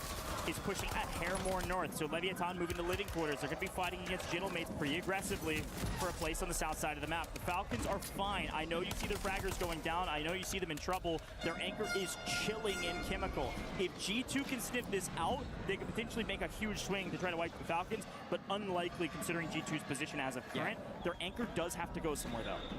G2, yesterday, they were more prone to moving north side to Turbine to take on AGAL late game. And that was where AGAL were finding some issues. So will that happen again? Leviathan sitting in the tents. They're going to be pushing into the mates. As expected, but this time it's going to be for fun. Esports still desperately trying to find a home. Mates leave. Yeah, it's going to be a pitch. The mates have to fall back to their anchor because they feel the pressure of for fun. If Leviathan hear these shots, they should swing on this, but they're not moving fast enough as Ankyo takes down flank. And it does look like Orchid has been wiped. Orchid's gone. Orchid's gone from prison. And my question is that if Gentlemates full send this, if they lose something, what does NIP do from headquarters? NIP have totally won back HQ. They should just sit there on height. As Criminal God, L1R1, baby, just holding the line. Some folks in the water behind him trying to regain. Again, that's for fun, who are desperately trying to clutch at anything they can get their hands on before they fall off the cliff of the leaderboard. Here's a quick look at NIP. They've been in control of the headquarters for the most part. There's been some early contests, but for now, there's basically nobody around this area at all. Nobody even hardly in prison. So they've just got this huge high ground position to get a bunch of intel more than anything else. G2, they've done it. They've pushed Turbine away. AGAL are gone into the waters, so they're going to have to regain. And G2 now getting sent all the way in by Gamex, so they're going to try to be holding on to this power position at the top of the map. Yeah, that Turbine look would be nice because G2 are trying to find a new home. Doing a pretty good job. Quick look at JDG. Holding factory side. You can see the Gentlemates still in living, but creeping further and further south. Going to play through factory potentially to work their way to mid-map. Oh my goodness. Slappy getting hit from distance, but everything's fine for them. It's Gamex now who've taken G2 out, so there's a huge battle going on between AGAL, Gamex, and G2. Nobody's owning this power position. Yeah, I mean, to be clear, G2, their anchor's in industry, so they're chilling in industry, but they did get shoved out of turbines. A great shot. Quick look at control, though, as Levi, Nemesis, they take it back their home. Control center is theirs. Gonna be fighting Godlike for it. Godlike still have their anchor on the boat, so it's a 2v3 at control if they want it. Ring's going to start closing next minute. Team's going to start to condense into the top 13. If you can stay alive to top 10, that is going to be big to get into it. We got the fire sale, so you can start to take some risks and have a chance to buy your team back for free. Big look.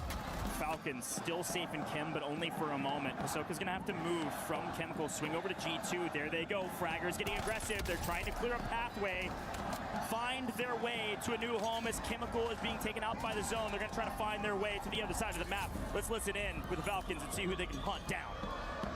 Yeah, we have to play this quick. Yeah, one's left right. Left right, going out right here on the box right here. He's stuck on the box left right. Hit him a little bit. He's running back. One shot, knocked him on the back. Okay, this guy's second, by the way. Yeah, he's trying to get for the buy. I can't. All right, I'm cutting the buy. Okay. On the buy, dead. Nice, good job. What is this guy? Nice! I'm playing down low. Look, yo, listen, that's a fake point, okay? Listen, that's a fake point. I hear you. They're both second, Chris, okay? Yo, Ed, I'm on the roof. I'm on the roof right now, Ed. I could try. These guys who are resing on me, I have to take this one. Who's resing on me? I'm cracking the deep shot. Yo, these guys are chilling good. Yeah, I'm back. I'm taking a one. Okay, hold on. I'm playing slow. Watch. Buy him back. I have you. I'm wrapping back for a sec. I'm gonna try kill this kid. Kill this kid. Yes, kill this kid. Don't let him regain. I hear you. I'm kind of stuck here. I'm landing back. Okay. I'm diving on. I landed on my right. Landing on the loadout. I gotta land Indy. I gotta land Kim. I'm getting shot from him. I don't have another advance. That was the last one, bro. I died, guys. I died. Pull up. Just give me a sec. I'm riding. I'm trying to get one. I'm trying to open crate to him, bro. A big play turned catastrophic. The Falcons full send G2. They wipe all three, or at least it looked like it, but one regain and the others taking down Hisoka. Hisoka has to regain, and then the rest, the fraggers get cut down as well. Hisoka's only place that he could find home is the very edge of chemical engineering, trying to regain for his team. A great play by G2, the last player up in the skies when we got that false positive full scent where Hisoka was trying to rotate to, which was Industries. So we went a whole circle and didn't lose a single team there. G2, what a regain from that squad. But now that things are closing in, this is about to get weird because G2 are moving into the prison. But while they do that, they're actually getting flanked by three trios. You got AGAL, For Fun, and Godlike still behind you. G2 trying to make their way into prison, but of course Kappa on screen. Gamax actually on a bit of heater, and they need it. Actually gonna find backside of G2, but they lose the gunfight. Big man, talk whatever heat you want about Big man. He's gunning people today. He was gunning people yesterday too. Top fragger for G2 when everybody thought it was going to be anxiety. So continuing that in day number 2, G2 are in the prison and they're going nowhere. JDG down 13th place. The Gentlemates continue to be the thorn in the side of JDG today as For Fun have regained somehow into Turbine. This is their original drop spot. Back in the past, this is their home. They know how to play it well, and it's showcasing on main right now. They're pushing out Godlike down to a solo deep in the water. Fnatic, Falcons, Gentlemates, as well as Vicious, all going to be playing towards the bottom of Harbor to see who's going to own the bottom side of this map. And for Falcons, that is not good because it's still Vicious there. Big win from Hisoka. The Vicious getting punished as Pret last alive for his team and will get cut down. A little bit of help at Enkyo. We lose a couple teams at the same time. AGAL out of here, 10th place, get a little multi. Not sure how many kills they had. Not the same Rebirth Island we saw from them yesterday, but we're into the top 10 situation and we are going to prison, ladies and gentlemen. Let's see who can make it inside. You got Godlike being pushed up by For Fun, who are sitting in the tunnels below prison. Godlike underneath the trees, Nemesis towards command, and you can see For Fun are gonna have to take on all of it. A big fight off screen. The Little Prince, Enkyo, is alone. Look at the mini-map. Gentlemates have 2 mid-prison in WinCon. Enkyo left the map, swung over, took down 2/3 of the Falcons, and is still hunting for the last. Just clip their wings. He's at 9. 9 kills for Enkyo. See if he can get back to his team. But now NIP have to move out of headquarters, and it's going to be a wounded Gentlemates that they're looking to take down. Deep into the new zone. Gentlemates down to 2, and Enkyo fighting through the gas. For Fun on potentially the first heater that we've seen from them in the entire group stage when they needed it most. Having a great game. They need the multi though. G2 somehow still alive. In through mid-map, they've lost a couple players, but Enkyo is well inside the gas at this point, using every piece of resources he can to fight for his life and make it into new doggy. Still holding, but look at new zone. It goes all the way back to HQ. It goes all the way back to Grandma's. And right away, look at Nemesis. Nemesis just want to go down the hill into headquarters. Gentlemate's going to go as well. You do see another elimination. Criminal God are going to be taking them down, and this is about to get weird through the prison. Dongi is solo. If there's anybody that can do it, it's certainly Dongi, but he's got to fight tooth and nail through 7 other teams to even make it to new. Enkyo, he went out so early, got blessed with his own pull. He'll be first to the party over here, but he is by himself. Footsteps, unfortunate timing. Nade comes through a little bit too early, and Vision NIP take down the Gentlemates in 8. A lot more fighting at hand as the Falcons go down in 7. No multipliers for either of those 2 teams. G2 somehow still in this lobby and somehow still finding kills as Leviathan find their way to 6. We've made it to the top 5. Yeah, G2 going to be in a great position here. There's only one team, though, that has a trio, and it's going to be Nemesis, who had that early rotation over towards HQ, looking to gatekeep teams as everybody moves in, and it's another circle pull now to the left of headquarters. G2 get wiped. We're down to just 3 trios left. in IP, a solo. Nemesis, a chance to do the unthinkable. Godlike is our third and final team. Remember, Godlike was in a big fight Turbine. They lost it to For Fun. They sent one through the water, and now they're down to one. Intex, unfortunately, totally lost on where Limax was. Great angle over the top, and Vision actually even closer to him. So unfortunate rotation, a bad play call, but Godlike's still in it, at least for now. Oh, they get the buyback too. Godlike have two now, one in the air. Gonna get the intel of where Vision's at, gonna get the intel of where all three members of Nemesis are. Vision wins it.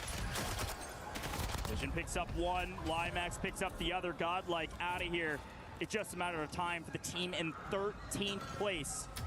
You might have said that day one felt like it went to script to you. I disagree, but day two, not one person can argue things are going to script. The teams at the bottom of the leaderboard are pushing their way towards the top. It is anybody's game, but in IP, it just feels like a matter of time. Yeah, Vision is just going to look for Hook. He can take down Bray. Knocked. That's going to be full as well, so extra KP goes to the send, and he tried to force the 1v1, but Nemesis from down under on top of game number 3. Great job from Nemesis to finally get a win.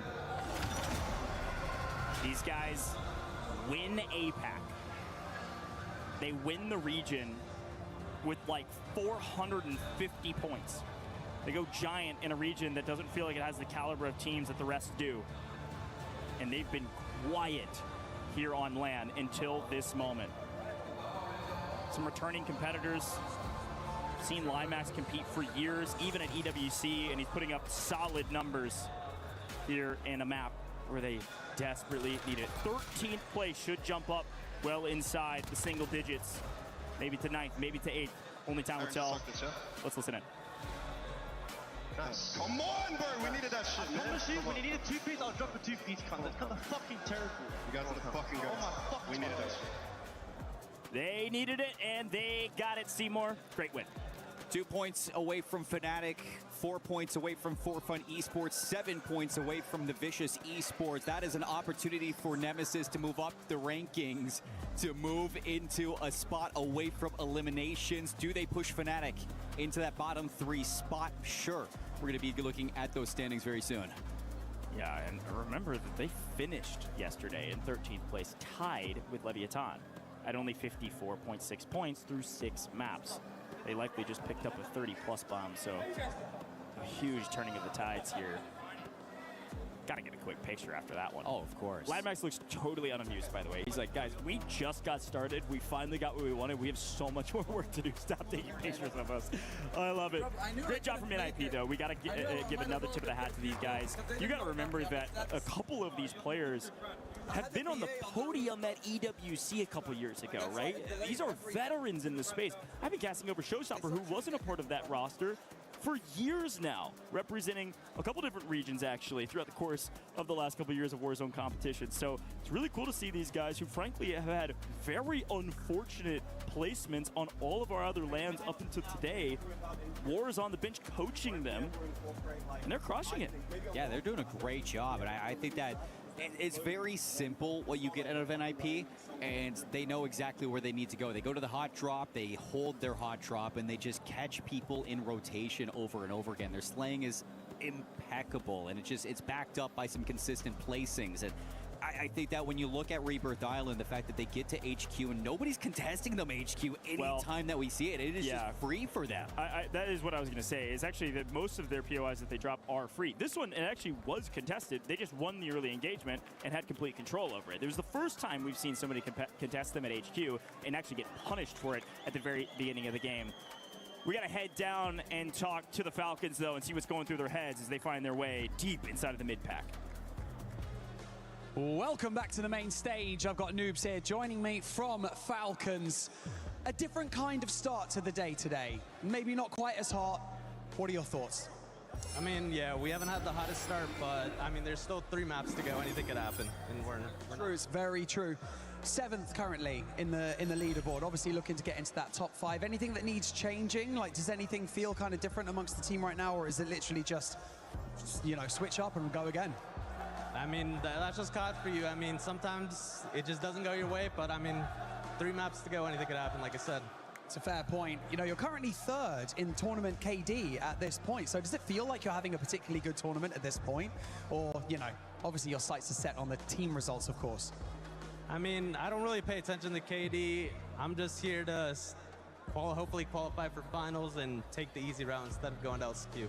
Yeah, that's right. Obviously, like you said yourself, you've got 3 maps to go. But I want to talk a little bit about the kind of position that you're in right now. Repping the Team Falcons jersey, coming to EWC, how does that feel, man? I mean, it's an insane feeling. I mean, we have the crowd over there going crazy. We can hear them. It's insane. I bet it's a great feeling. You know what, Noobs? I'm not going to take any more of your time. I really appreciate you joining me here in this interview. Like you said, 3 more maps to go right here till we close out Group B. See you in a bit.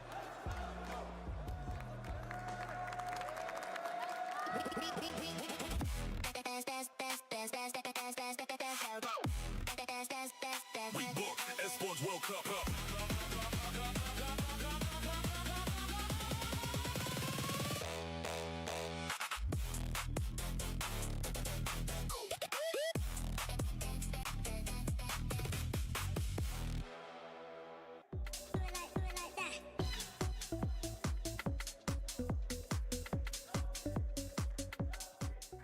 Everyone is playing, you're not yet. EWC Play is your all-in-one platform to compete in fantasy, pick'em, and quests for a grand total of $300,000 in prize pool. Build your dream fantasy team in 5 different games and track your score with live results tables.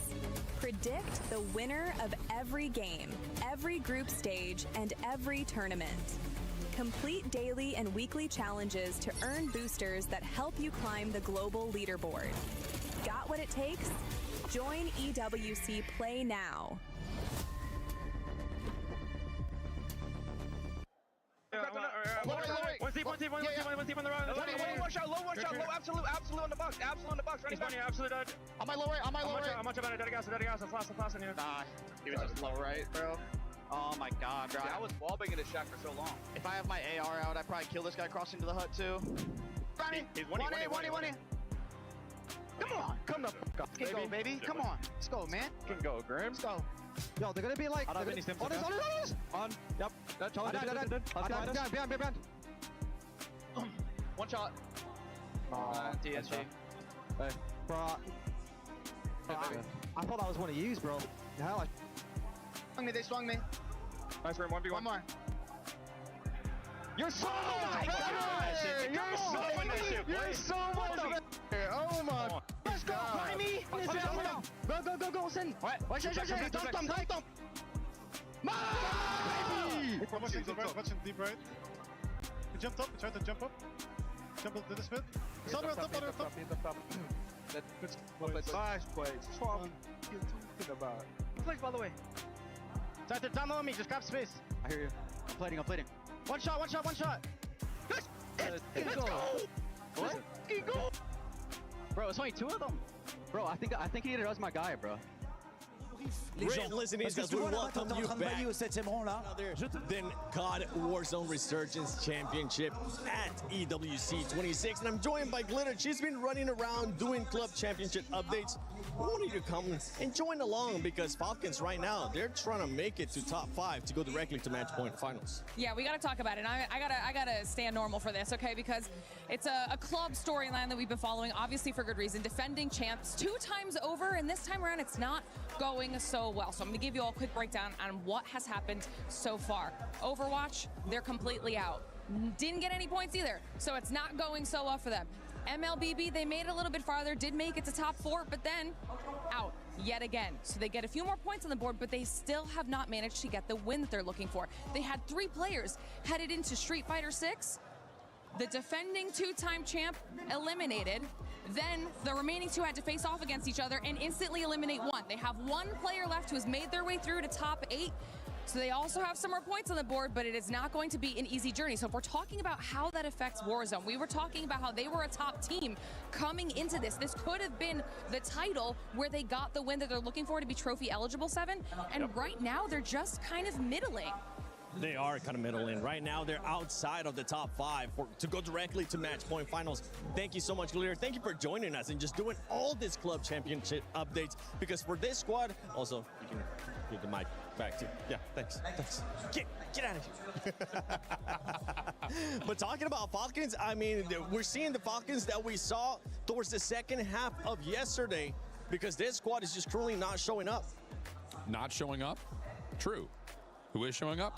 God, like Esports. That is a great first half of matches out of those boys. I don't even want to talk about the Falcons because they're just kind of sitting around. Middling. God spell middling without mid. Middling and fiddling. I don't know. But Godlike is dominating. I was on this desk yesterday, and I said, Trick Empathy needs some help. He got it. He got some help. Nate Dogg, Intex, both coming up. They're doing what they need to do. It's been literally a complete change. Now, we did see Intex on the timeline saying he played the entirety of yesterday with his IEMs backwards. So apparently, that is the sauce to doing better on day 2, is being able to properly hear. Well, I'm amazed that he didn't recognize that as soon as he entered the first game. Minute 1, yeah. Hey, shout out you, brother. Also, shout out Godlike Esports. From the bottom to our first page, 8th place. Again, consistency being key right now. Mate's looking pretty good. Ninjas and Pajamas, not bad at all. But hey, a couple of stinkers down there. That's a shock, Dan. It's very shocking. I'm more surprised to see how much New Icons is behind. We took a Group A, and it was at least somewhat competitive at the bottom. But for right now, New Icons just only having 57.2 points is really rough. But I'm also looking at Gamax and Fnatic. While, yes, they are down here in 14th and 15th, there's still a couple of squads above them that are just flirting with that line. So as we saw in Group A earlier, it can come down to that last and final game where all of a sudden those bottom 3 could just completely shift. Yeah, and going back to Godlike too, we saw first squad in Group A being able to get some wins, but they just weren't as consistent enough. For Godlike, we're looking for that consistency that we didn't see out of Group A in first squad. So far, so good. Same could be said for AGAL as well. They're also secretly and very quietly floating up the leaderboard on a rapid rate. Yeah. And Gorgo Knight, he was fragging out all day yesterday, and kind of the same story point. He needs a little bit of help, and so far he's been able to get it. Really good stuff for some of our teams that were on the second page yesterday. Leviathan, another team that's slowly making that climb up, getting out of the danger zone. They're still very much on the highway, though. They have not found their exit. And that is a scary prospect as well. A lot of fans here. A lot of fans that love to get involved. Fans that are making a ton of noise. And fans right now that are recuperating ahead of a very, very exciting drop. But a lot of teams still in this. We're seeing newfound, stamina coming into day 2. And this is what you need. This is getting serious. Something that we have seen, especially today for this group, is we haven't seen that much of a sponge point as well. We're seeing a lot of those bottom teams being able to kind of fight their way up. We saw it with Godlike. We're seeing with that a little bit with some of the other squads as well. Well, I honestly think that's just because of the Falcons. It's the Falcons not performing at their level, right? When Twisted Minds is running Group A, it's hard to find some other points on the board. When Falcons, though, are struggling, it's just opening up so much of the map for so many of these other teams to find their kills and make it to these top 5 finishes. They look scared. Like, legitimately, there have been moments where it's like you watch them on rotation, and the Havens Hollow, map 2, they're like northeast side, zone 6, and they're sitting there between 2 teams like, what do you want to do? I don't know. What do you want to do? Come fight. Let's go. Come here. No, yeah. And then even in the comms, map 3, you hear the comm listening, and they're saying, hey, let's not let G2 regain. And here's Noobs crouch walking in a corner. Like, how about we get our move on? Like, we're not playing with the same urgency that I think we may have seen them in. I know I'm kind of fishing a little bit, but it just doesn't feel like the Falcons we'd seen all year. It does kind of feel like they're probably dealing with sort of these quote-unquote random teams. Like, having Vicious land on them on boat and it getting a little hairy is probably maybe a reality check for them that it's not going to be as free as they maybe think it is. It's a scary prospect, man. I mean, it's like you don't want to change your gameplay too much. You don't want to make any crazy adjustments, but you have to do something now. We are running out of maps for the Falcons. Yeah, we heard the club championship talk, but coming up on game 4, last taste of Rebirth Island, and it could be the last Rebirth Island they play in the tournament. Yeah, for Shift, looking at game 5 and game 6, we wanted to see a little bit more out of Falcons too yesterday. It didn't end up happening this time around. If they actually want to make it in the top 5, go directly to match point finals, they have to make sure they make it happen here in the last 3 games. They need to let Dongy off the leash, bro. Like, he just has not been hitting the same metrics he had last year, and I get it. Like, again, you're trying to work something out right now, but I'm saying you just got to throw something to the wall, see what sticks, and I'm throwing Dongy out there first. Unzip the Dongy, let it fly free, let it run, baby! Because we've seen it again, those individual plays. The skill is there across the board. They've got the chemistry as a team, we've got the foundations to survive late into those resurgence rounds. It's all good. Unzip the Dongy. Hopefully that happens. Me too. I mean, maybe in a more professional sense. Go Dongy. Go get those kills, brother, because you're a top fragger for a reason. Be that Don. We know you can be. For some of the other squad, Nemesis, right? Nemesis have been able to step it up so far today. They've been able to not only just get a win here, but just outperforming what we have seen out of them in the past as well, especially when it came to yesterday. I think it's just like the Australian region at large, I feel like often just gets overlooked because the depth of competition is so thin. And we say the same thing when we talk about like the multiplayer side of it. And to be fair, you're dealing with a lot of players who play in both. Yeah. So it's like, how much rehearsal are they getting? They're still shooters at the end of the day. I mean, the 6 players from APAC have all played in some form of interchange, right? In the last 2 years, whether it be the World Series of Warzone or here the Esports World Cup, right? So I'm not surprised to see it's the exact same 6, but it just feels like you're kind of throwing stuff against the wall to finally find the teams that'll lock in. It's do or die, man. It's do or die. Yeah. You've got to make something work this late in the tournament especially. Yeah, last Dreams games coming up here before we find out who's going to be moving on to the finals, who's going to be getting sent home, and who will be going to survival stage as well. But for everybody currently watching at home, don't forget, you can put in your predictions. Go to the Play app for EWC. Put in your pick'ems. Let us know who you think is going to be performing. You know what? As we're talking about who is going to be performing, let me actually pull up somebody from Leviathan. Great throw. What's going to be happening here for Leviathan? Are you guys going to get a win or no?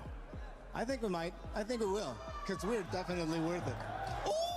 That was clean. Right. Leviathan wants to know if Vamos get the win. He has him on his pick'ems. Who do you have? Make sure you use that hashtag EWC and hashtag EWC26. But I know Lace is currently with some other fans. Of course, my favorite interactions are the crowd ones. And as an Australian, I of course can spot the Aussies. And I have found one just here. What's good, your boy Q? So good to see you. Obviously, we've flown all the way from Australia. And for you guys at home, that's a very far way. It's a very far way. We're obviously watching Warzone here.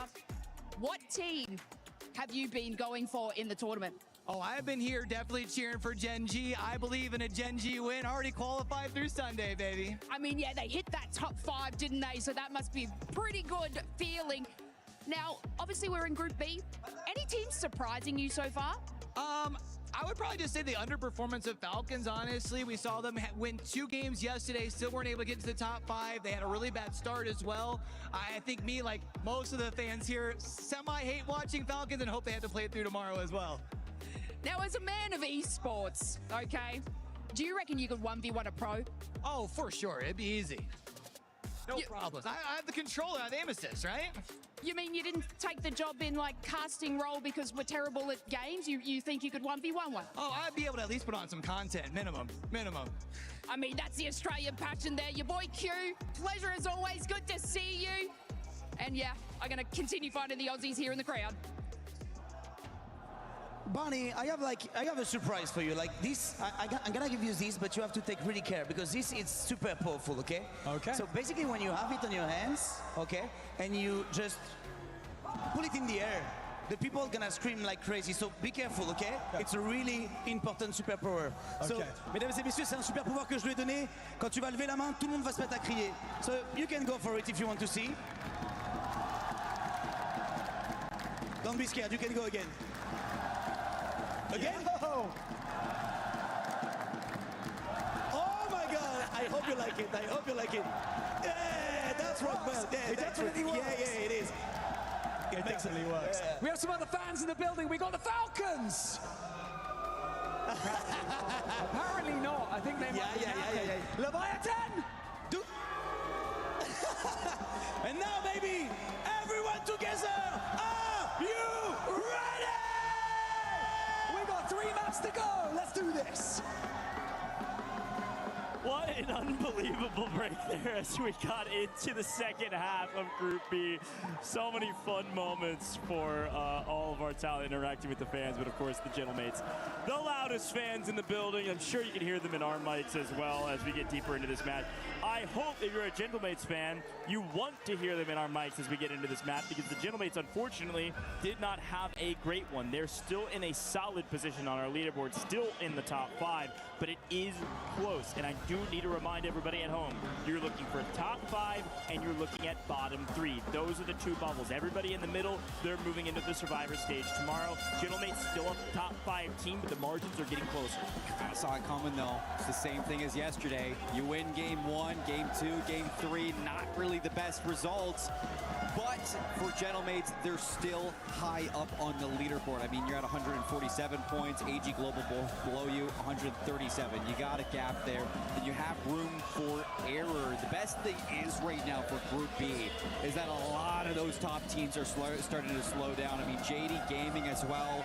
You have back-to-back 10th place, 13th place. For NIP, you got an 11th place in Game 8. So with those top teams starting to slow down and we get into the last map of Rebirth Island, a lot of those lower teams are rising the ranks, and it's getting really fun here. Here we go, Rebirth Island. Last time you'll see it here in the group stages. Let's get into it and see if any of our draft spots change. As quickly you see G2 and the Falcons go to their native homes, and the rest try to figure out where to go from there. Gentlemates still living quarters and immediately getting aggressive towards Stronghold. Watch out, Leviathan may be in a bit of trouble, but we swing over to Nemesis, who just won a map, and they're actually hunting down the anchor of Gentlemates, who is in a bit of trouble here at living quarters. This is going to be interesting because Nemesis have been tangoing with Godlike for majority of Rebirth Island, so the fact that they're going living quarters actually gives a little bit of grace to Leviathan, who don't really have to fight against Gentlemates right away. They're going to be able to loot up down in Stronghold and maybe clean up whatever's going on up here. Hollow dancing, and dancing quite well. Unfortunately, Nemesis do find him. Gromlock able to trade it, though, having to back off from Leviathan. Of course, Leviathan uncontested down to Stronghold means they're going to come up and join the party. Gromlock shooting beams, though. Dad's got to be proud, holding his own, getting to cover. Gentlemates still very fine, still in living. Very fine, very much alive. Yo. Criminal God's going to take down Enkyo. Gromlock for the trade. A little bit of this and a little bit of that. Leviathan going to regain back at Strongholds and looks like living quarters. It's a handshake. Even Nemesis have given it up. They're moving back over towards Control Center to see what they can do with for fun. Look at JDG, totally safe down here at Factory by themselves. Not much going on down here. A couple swimmers trying to regain.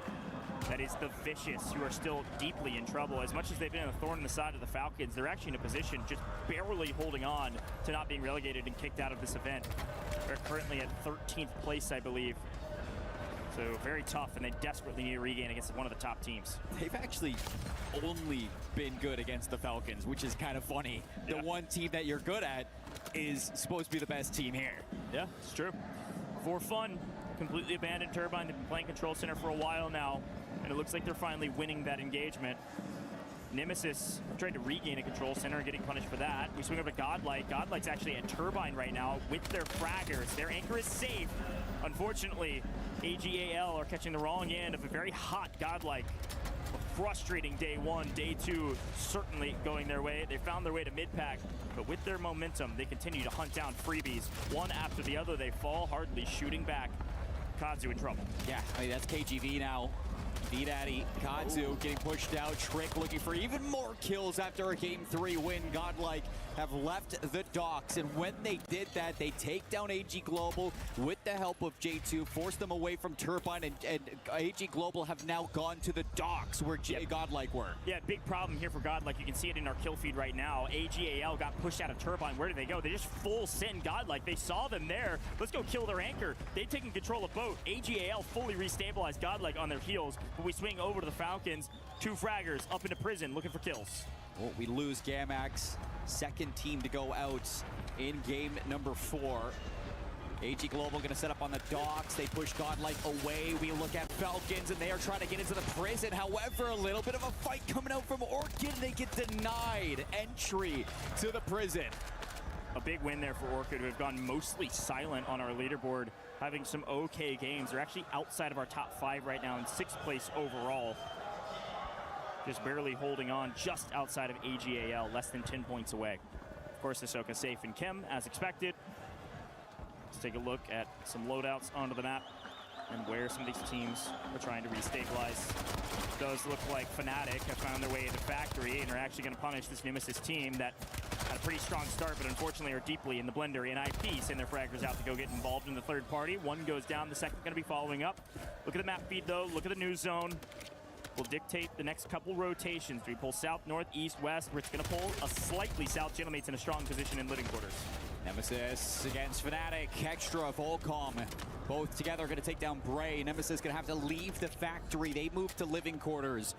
And NIP up top might look to send Factory, send their Slayers out, see what they can do in this match. JDG still sitting on the boat back of Factory. They don't want anything to do with these fights, so we slow down and we start to look elsewhere as Godlike have gotten into the turbine and it looks like they've set up shop. Yeah, Orchid is the only team even remotely around Prison right now. Everybody fighting on the outskirts looking for kills. Orchid want to get their loadouts and then go get to the hunt. Prison is a POI. You can't hold the complete building, obviously, so they're holding the high ground. One up in Water Tower, the rest go to hunt with their loadouts in hands, and it looks like Orchid's going to swing off your screen, off the minimap, and go find members. It looks like Godlike off screen. They actually went down towards Turbine. Here's a look at him. Nate Dogg down. Regains coming in, but Sariel on the hunt. It's good for Orchid. They kind of recognize that they're doing good at slaying around the prison, keeping teams away from it on the top of the hill. G2 are going to have to move away from Bio now, move on in, but we look over towards the bow where For Fun have sent AG Global, and it doesn't look like it's going as planned. And remember, AGAL got pushed out of Turbine. They full sent the boat, pushed Godlike into the blender. And now they're getting pushed into the blender. For Fun doing a lot of the same. This is a classic regain blender that a lot of teams get into. Unfortunately, Scumman thought he could sneak that res in. Immediately gets punished. Juju from the top ropes. Slamming one, slamming another. Could he get all of AGAL? No, they've got one still alive, but two down. Only two teams out of this map. And because you've left the prison now, or command center, For Fun have actually lost their positioning at the top of the hill, and Leviathan have moved from Stronghold into command center. So that is a huge rotation out from Leviathan. Yeah, control center in control for Leviathan. This is great from them. Reminder, yesterday Leviathan got brutalized on Rebirth Island. Having a pretty solid map right now, working their way up into mid-map, able to play for new. For Fun still finding kills, but on main, Orchid gets punished. Anxiety went to go hunt, and he's able to find at least one. Then get shot in the back.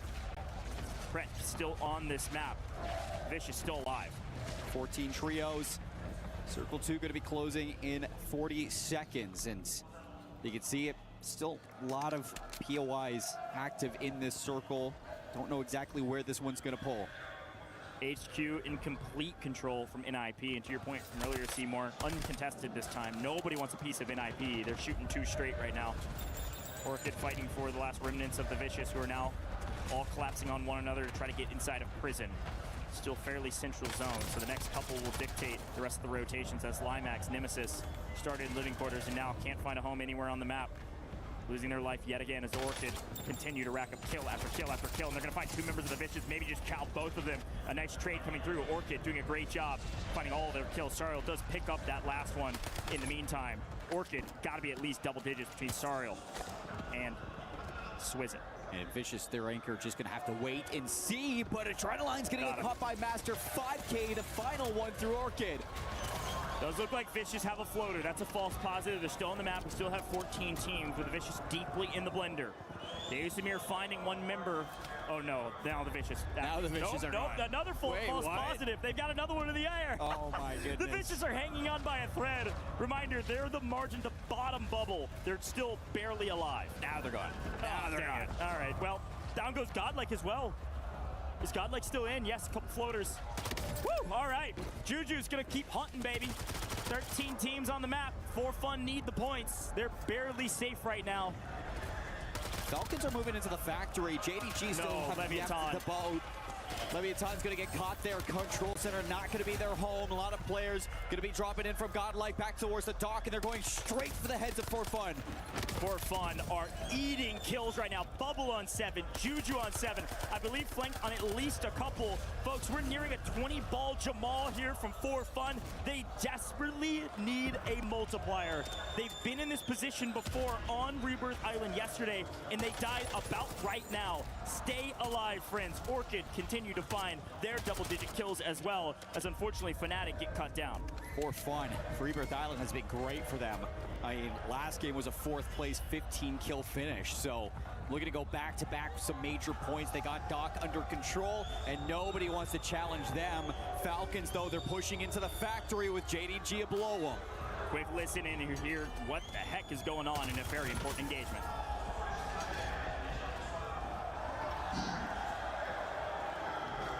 Advance. Zip up. One's up. One, he fell down.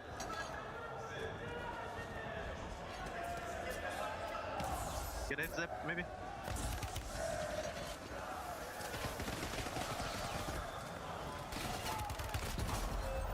Yo, guys.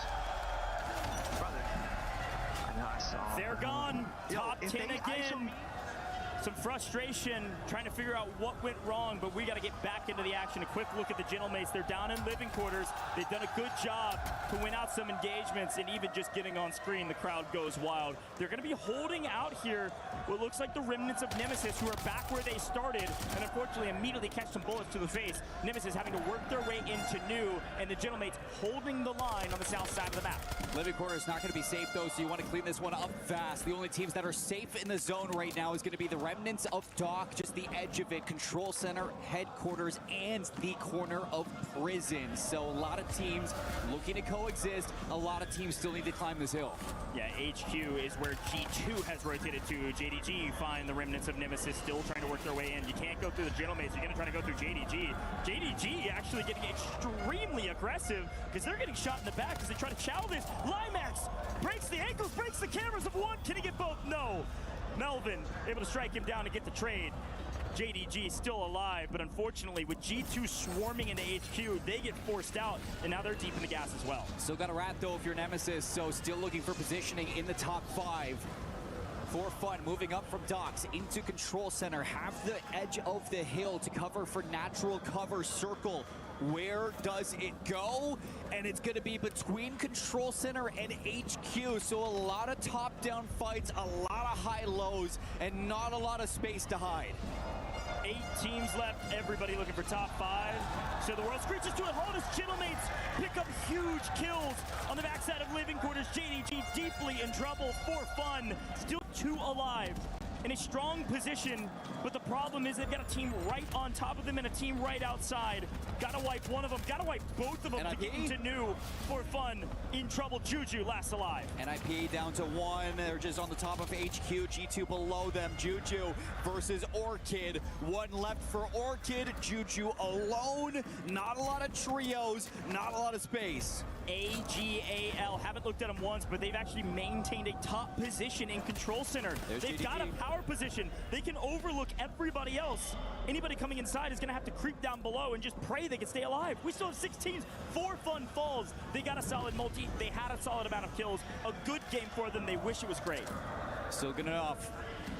3 up for AGAL, 1 for Orchid, 1 for Nemesis, NIP broken, G2 still a trio, and it's gonna be Gentlemates as well, sitting in the tents, still a trio. A brutal zone pull for the Gentlemates. I'd love to see their rotation in, moving to new. We know that AGAL just got gifted the zone, but can the Gentlemates make a huge play for control center? This is the play they desperately have to make. They go immediately cluster strike on top so they don't get shot. They smoke and run. Grom alone on the backside, picks up the anxiety. G2 not out, but certainly weakened. Hollow being lost in transition. It's going to be 2 for the Gentlemates. Look at this one, G2, NIP, who's going to make the first move? Gentlemates as well on the outside. This is going to be a risky one for NIP, but they got to go. G2 still in headquarters, still outside of the circle, and it's rotating, but nobody wants to get into command center. Nobody knows exactly where to go, and there goes NIP. Showstopper last alive. He's crouched out, just playing gas. They're all waiting for new. Sight better have an unbelievable amount of stems and still make his way through. Big man, it picks up the kill. I don't know how that happened, but somehow G2, are they even still on the map? We got 5 teams left in the lobby. I don't see him anywhere, but NIP did get the buy, and King AJ Vision last alive of the team, and they get high ground. Look at the new pull, though. Yes, Gentleman's might be down in numbers. Could make a sneaky exit and get out early and hold as Gromelot goes down. Gentleman's down to just Inkyo. Fighting for the roof, NIP on top right now, and the Nemesis on the first floor. Orchid outside in the shacks. First team to move most likely will be eliminated, so it's who can hold the longest on the top of Control Center. Orchid is going to be the first out. An early exit. Bray actually punishing AJAL. That's their first down, though. They still got two more. Inkyo, Little Prince, can you make a miracle happen here with the crowd cheering you on? A couple go down. You clean up an extra, helping out Scummin. You're still alive. Bray goes inside, gets obliterated. Knight and FIFA kill, doing a fantastic job. Inkyo falls. AJAL. We expected them to win this. Can they clutch up when they need it most? A top 5 position for AJAL, and looking for the first win in a while. A chance to take down Sariel. Orchid finally in a position to make a big play. He can't do it. It's AJAL. It's Knight. FIFA kill. It's Scummin. It's a big one for the team. Yesterday, Rebirth Island was fantastic for these three. And game 1 on this map might not be exactly what you were cooking, but game number 2, you get the full send back to Docs. You remove Godlike from that power position. Yes, for fun, gave you a run for your money, but in that scrimmage, you come out on top, and what does it give you? It gives you a full stack inside of Control Center, exactly where the circle pulls, even with a ton of teams surrounding you. They just did not have the regain that they were asking for, and AJAL stay composed to the very end. That is a huge win for them.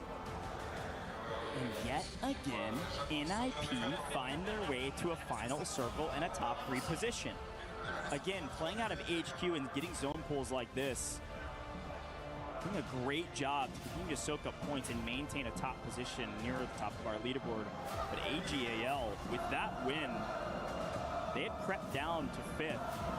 They were at risk of being knocked out by Orchid. That win is going to keep them assuredly into the top 5 and still well within position going into the final 2 maps to make it straight to the finals. And it was a 2 versus 1 against Sariel too from Orchid. So if Sariel was able to pull that off, who knows what that multiplier could have given this Orchid team. But you see Scummin towards the end.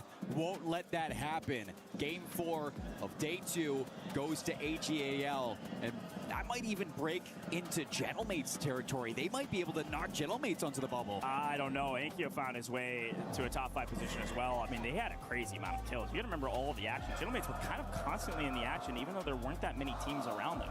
Inkyo was near double digits as well. Both of those 2 teams getting solid multipliers. That's Gentlemates, that's AG Global, that's Team NIP. All already top 5 teams, all placing top 5 in that last game.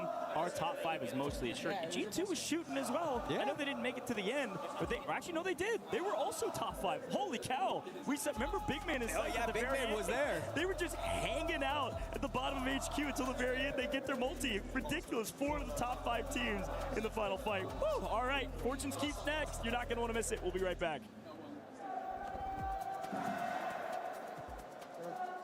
We were there for every click, every clutch, every respawn. We were there for the years of grind, and we're here now. The proud founding partner of EWC, powering the biggest event in gaming, shoulder to shoulder with the world's best, making history. Greatness deserves a stage.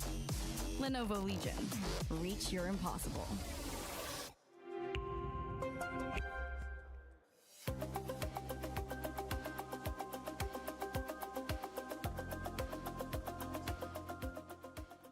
He can come in here and play my game.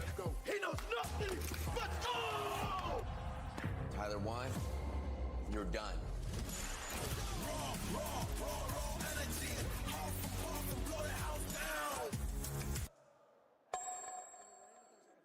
Alors, qu'est-ce qu'on a là, les gars?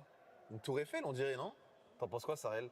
Moi, on dirait une petite guitare, hein. Ouais, une petite guitare, ouais. On dirait qu'il y en a qui sont venus ici pour dessiner, hein. T'en penses quoi, Suzanne? Ouais, moi, je pense qu'ils sont venus ici pour dessiner, hein. Moi, je suis venu ici pour gagner les EWC. J'aime bien ça, babao. Welcome back to the stage. And I gotta say, Dandro, some of these keys are looking tasty for the Cruncher, the Crusher, the Slammer, the Jammer back here.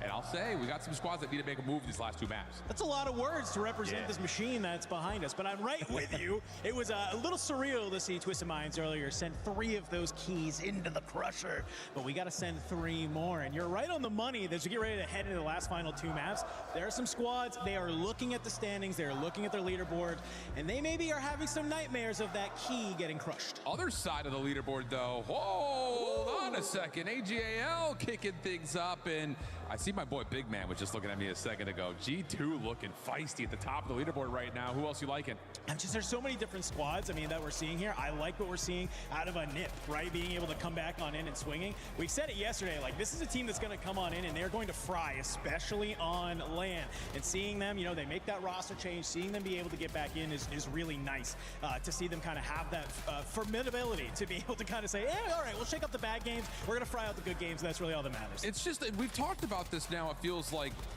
verbatim the last 6 times we've gone to any sort of a game break.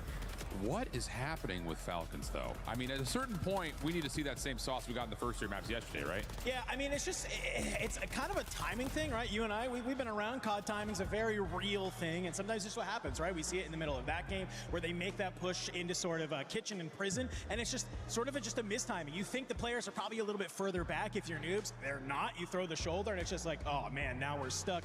Soka's now by himself. It's just, you see them get a little bit split as well. It's one of those things where it's like, there's weird teams and weird spots is kind of what you're thinking. So I think they just got to get back to the game plan, get back to, you know where these zones are going. Soka's one of the best in the game at understanding how this map plays. We're getting ready to move to Fortune's Keep, a map the Falcons have looked very, very good on. If we get one of those western zones and they're landing towards that graveyard area, it's a strong chance for them to run up a 20-kill win, and we've seen them even do more than that in the past. Other side of things, the in-house sauce that we're seeing out of the Gentlemates right now is palpable, to put it plainly. They have been in nearly every single final circle with a chance to win, and they're putting up insane kill numbers, including last man standing moments. That's good sauce over here for the G-Mate fans. Yeah, no, listen, it is impossible, I feel like, to play in this arena and not feel like you can shoot absolutely lights out on everything when you just have this many fans going crazy for you. We're literally sitting in the back and had to turn up the TV to like 80 because it says the drums are going crazy, and I can imagine that if we're back there feeling it, these players are feeling it whenever they get a kill and they hear this crowd erupt. They know that they have the Gentlemates behind their back and that they can absolutely just fly at basically anything and take those gunfights. Absolutely the case. It's a big story. Fortune's Keep. A lot of fortune right here in front of us with the Crusher. This is all about trying to get this thing done. If you're one of those bottom 3 teams, the gap is pretty tight for some of the squads trying to get out of the bubble.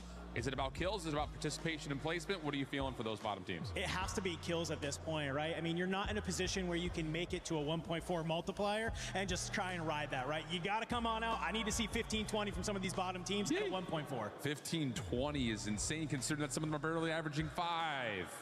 Do or die time. Let's get it on with the Caskets. Thank you so much, Dandro and Shift. A great breakdown. Did you see that leaderboard? Ladies and gentlemen, AGAL pick up a nice win there, and they move all the way up to 5th place. They got a 6.2-point margin between 5th and 6th. But the bottom bubble may be a bigger story. The Vicious Esports move into 14th. There's a 0.6-point spread between 13th and 14th. 14th through 16, go home, Seymour. I got some math I was breaking down while I was waiting for this leaderboard to come out. For fun, that's a big map out of them because they break out of the elimination bubble, and that puts them into a situation where they're looking to go to the survival stage tomorrow. 7th place to 15th place is a 35-point difference. 7th place to 9th place is a 20.4-point difference. There is like a major gap here where like one good game, one good win could put anybody in our bottom leaderboard into an elimination spot. Yeah, I saw Flank tweet out that, hey, I know it wasn't a great day from us, just trust, we'll be back tomorrow. They're certainly back. We saw even the match leaderboard, they picked up, I think it was 23 kills top fragging in that game. Remember, they didn't even get into a top 5 position. They got the 1.2 multi, that's all they got, and they still got 2nd overall in that map. So a big one from them, but it's time for Fortune's Keep, baby, and it's time to see what the Falcons can do on the Keep. Will they go graveyard? Will they get a zone pull that is favorable for them? No. We're going to go to Winery, ladies and gentlemen. We got NIP. There's no way NIP land Winery for free, right? Surely not after yesterday. Oh, look, Falcons are going back to keep. They're going back up into the keep. Gonna go play spoiler to somebody. This is where the Vicious cut them down yesterday. Will the Vicious win an engagement that they desperately need to win? We'll quickly check in with AGAL after their win, but we gotta swing up the keep. The Vicious are on top of the Falcons, and the Falcons already in trouble. I mean, I'm getting a deja vu right away. Dongy's down. Oh. Dongy's down, and so is Noobs. It's all to Hisoka right away. Has to play for the resurgence timers of his teammates, and they will come back, but this is a bold call. Yesterday, after our games were done, after we finished Fortune's Keep, we caught the Falcons. Their coach said, man, we were testing some guys, we were taking notes. I don't really think that they did their homework, though, on what those notes said. I think for the Falcons, the playbook is, hey, yes, we go graveyard as per the usual, but if the zone pulls to the east, we go back to keep. Trust the process. Unfortunately, the process was not right, at least at the very beginning of this one. Let's see if anybody can get back to final form and stabilize quickly. It's the Falcons, and immediately I'm eating my words.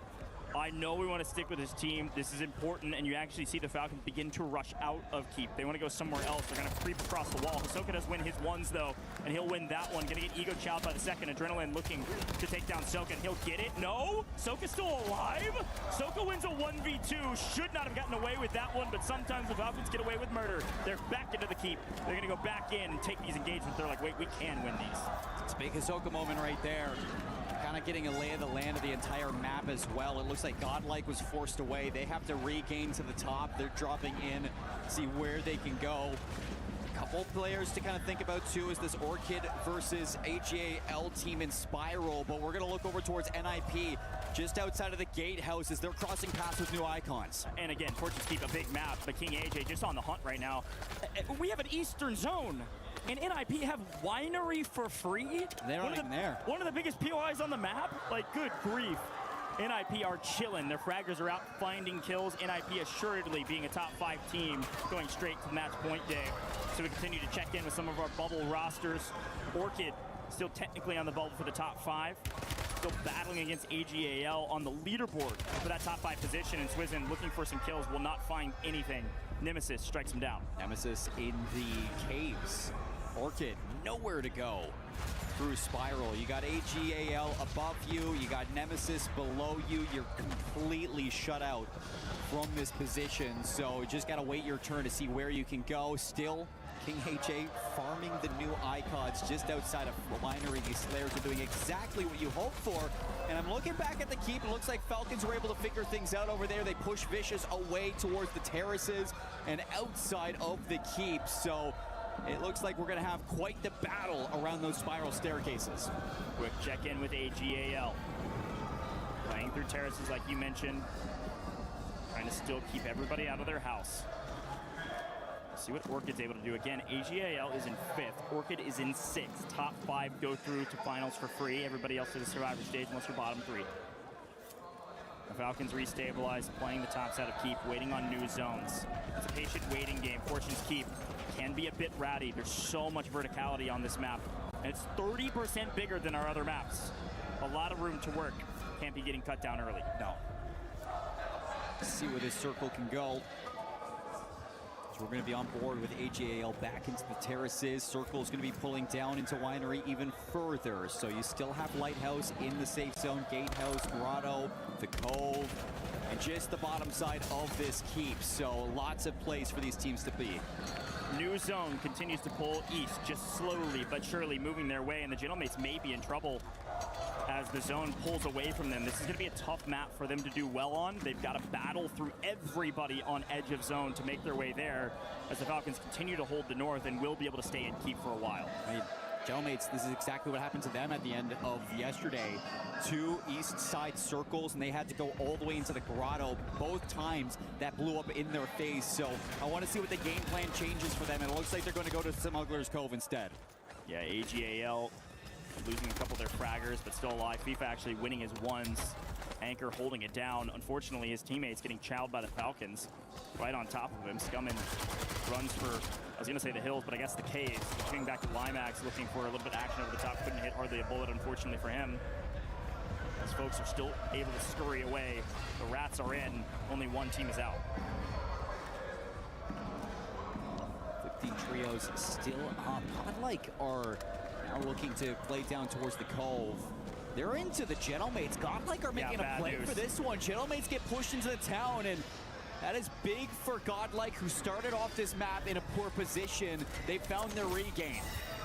Yeah, Inkyo in a very tough position. Just barely missed that full sin there from Godlike. Edge of map at town, a very difficult rotation. I'll be curious to hear some of the comms maybe from Gentlemates as they push into new, now with 2 players up in the skies. Let's listen in. Ils sont villas. Ouais, c'est sûr. Je suis là. Ok. Je suis top edge. J'essaie de trouver les armes,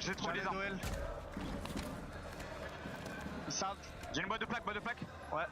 Il push le L, Non? C'est qui que j'entends? Enkyo, tu vois? En dessous de moi, je crois, en dessous de moi. Ouais. Au clair, hein. Ouais, sous moi, j'arrive. Je bête pour toi. Craque le mec au fond, go. Vas-y. Ouais, mort. Nice, mon frère. Dans la grotte, c'est pas la même team. Ok, ouais. Non, je vais hit mon shop, je vais hit le colis. Je t'estime, mec, ouais. Ok. Ouais, en face, au bleu, weak.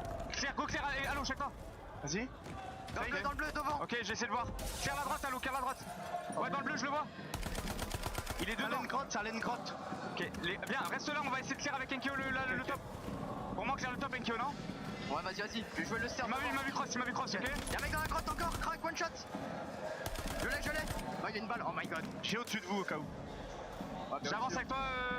I told you the road would be difficult on Fortune's Keep. Even trying to go back through Grotto like last time, going from west to east on this map can be so difficult, but they're making it work slowly but surely. I don't know everything there is to know about French. I do know go. It works. A nice chow, but they still have a lot more work to do. Gentlemates on the forefront of Grotto. KGV backed up inside of the tunnels. G2 going to be making a play towards the keep, and it looks like Falcon's going to be on the regain up top there. Hollow and Enkyo going to finish off the Daddy, and that is going to give them the caves of the Grotto for free now. Still trying to work into that safe zone. As you can see, Orchid going to have to regain for themselves.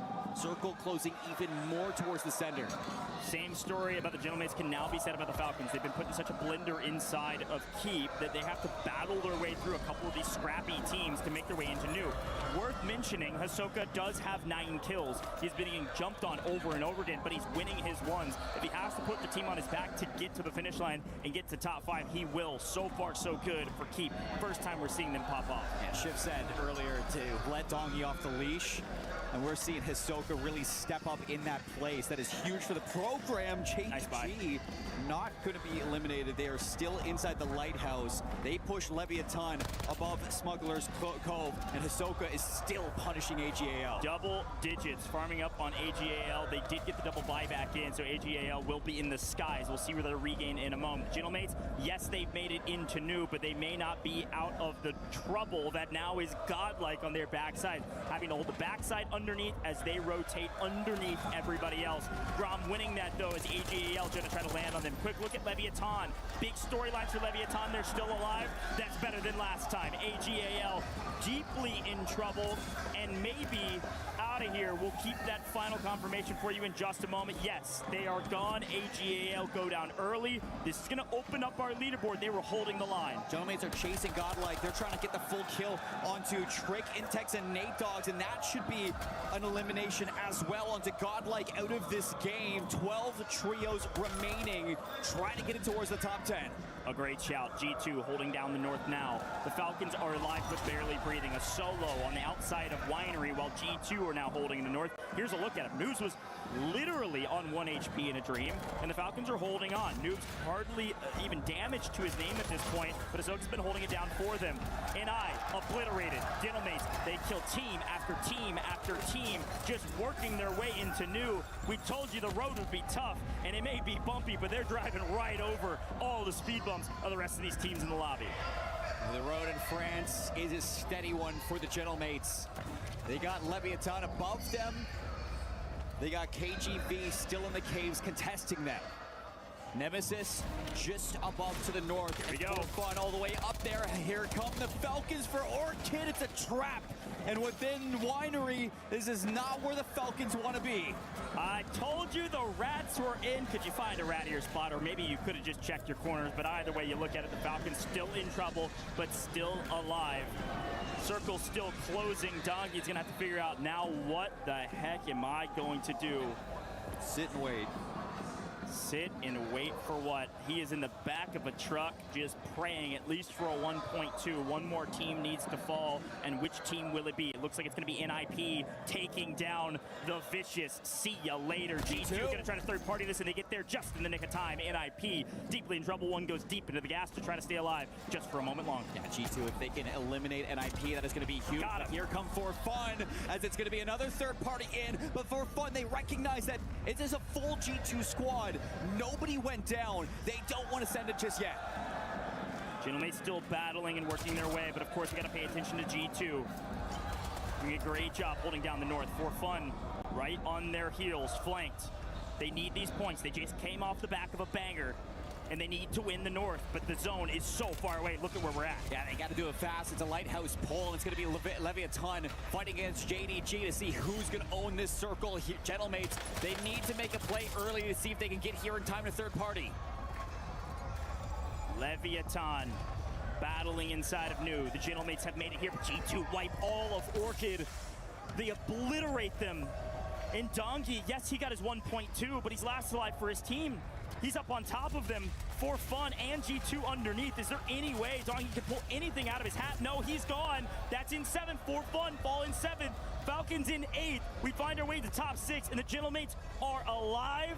They are fully stabilized in zone. It's Leviathan. It's the Gentlemates, and it's JDG in the best position by a mile. G2 have a long way to get there. Nemesis down to 2, KGV down to 1. Those are the only other 2s that aren't going to be at a full squad, and Nemesis are going to get cut down on the rotation. It's a pull towards KGV, and Gentlemates are going to be down in the water waiting for people to come down this cliff.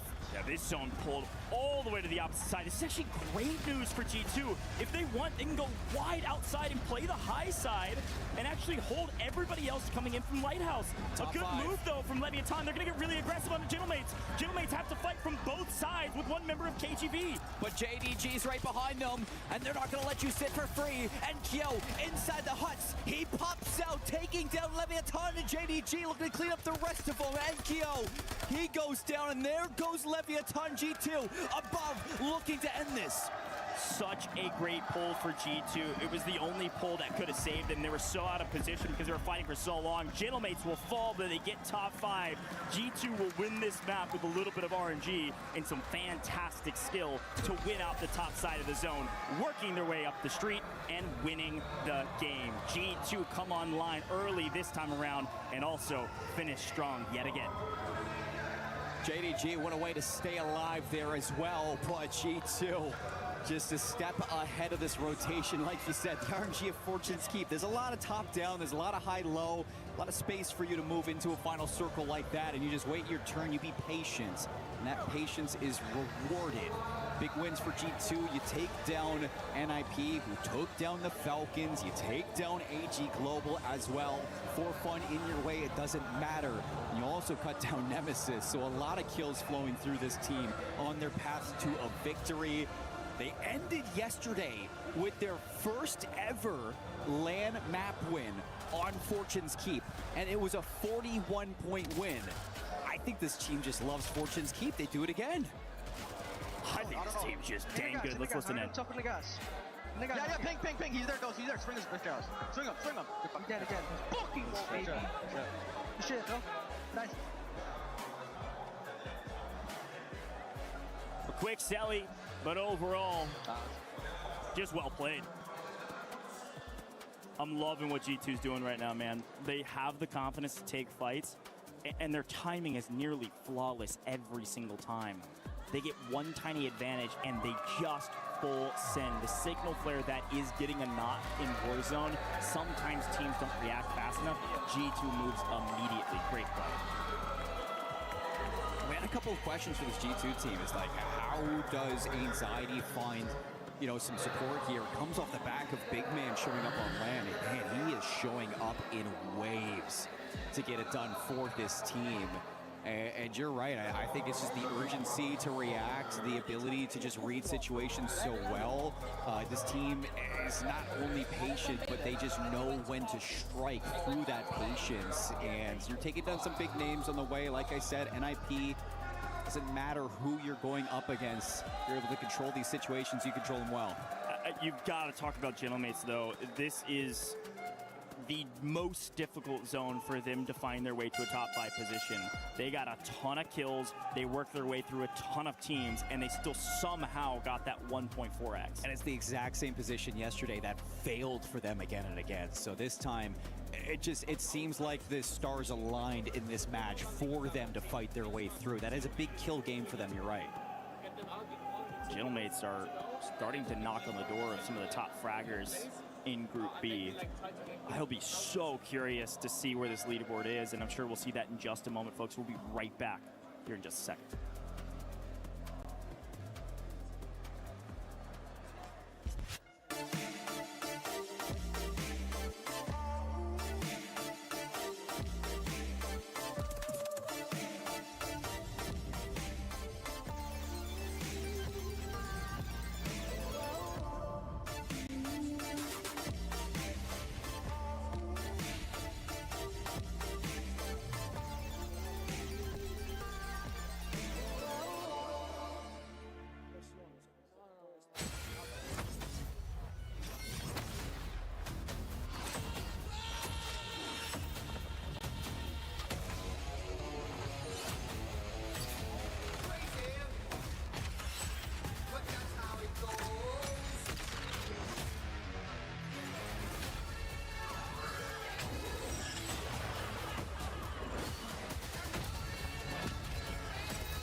Map by map, drop by drop, kill by kill, get closer and closer and closer to find out who's going to walk away with the trophy. Miles and Enigma here to get you through the next one. Mate, what a banger of a game. Many of our top squads starting to claw their way back into it. Yeah, they most certainly are. You can see the Falcons are trying to get there. They're trying to claw that gap back, but there's also, you know, teams like G2 and so many others that are stepping up and continuing to put up consistent performances. It's wonderful to see, of course, if you're a fan inside of here. And they're not the only one, of course. Gentlemates, AGAL, and so many more making things happen. Very, very consistent. That's the name of the game. Not an easy thing to do whatsoever.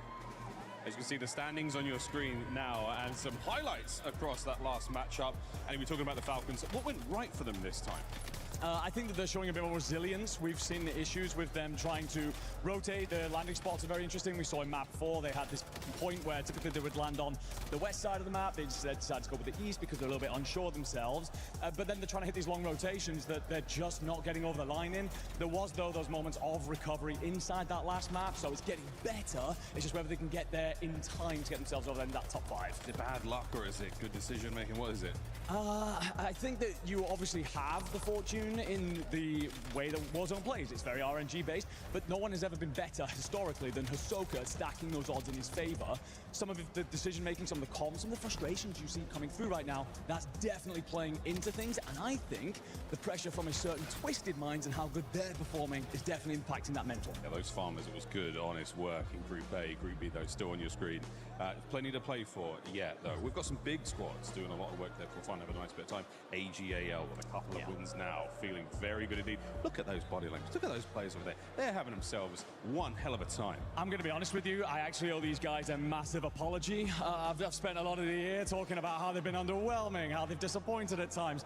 But a lot of the conversation has been, we've got a world champion on that team. We've got 2 players who have performed incredibly on LAN in recent years, and they're coming out and delivering here in Paris. So fair play. Definitely got to tip my hat where it's due, and they are putting up great numbers. Oh, many hats being tipped across the world here as the EWC 26 Warzone games continue to roll on. Well, we've got a few more drops, mate. Of course, the standings still looking good. How are we feeling about sort of the lower teams? How are we feeling about them?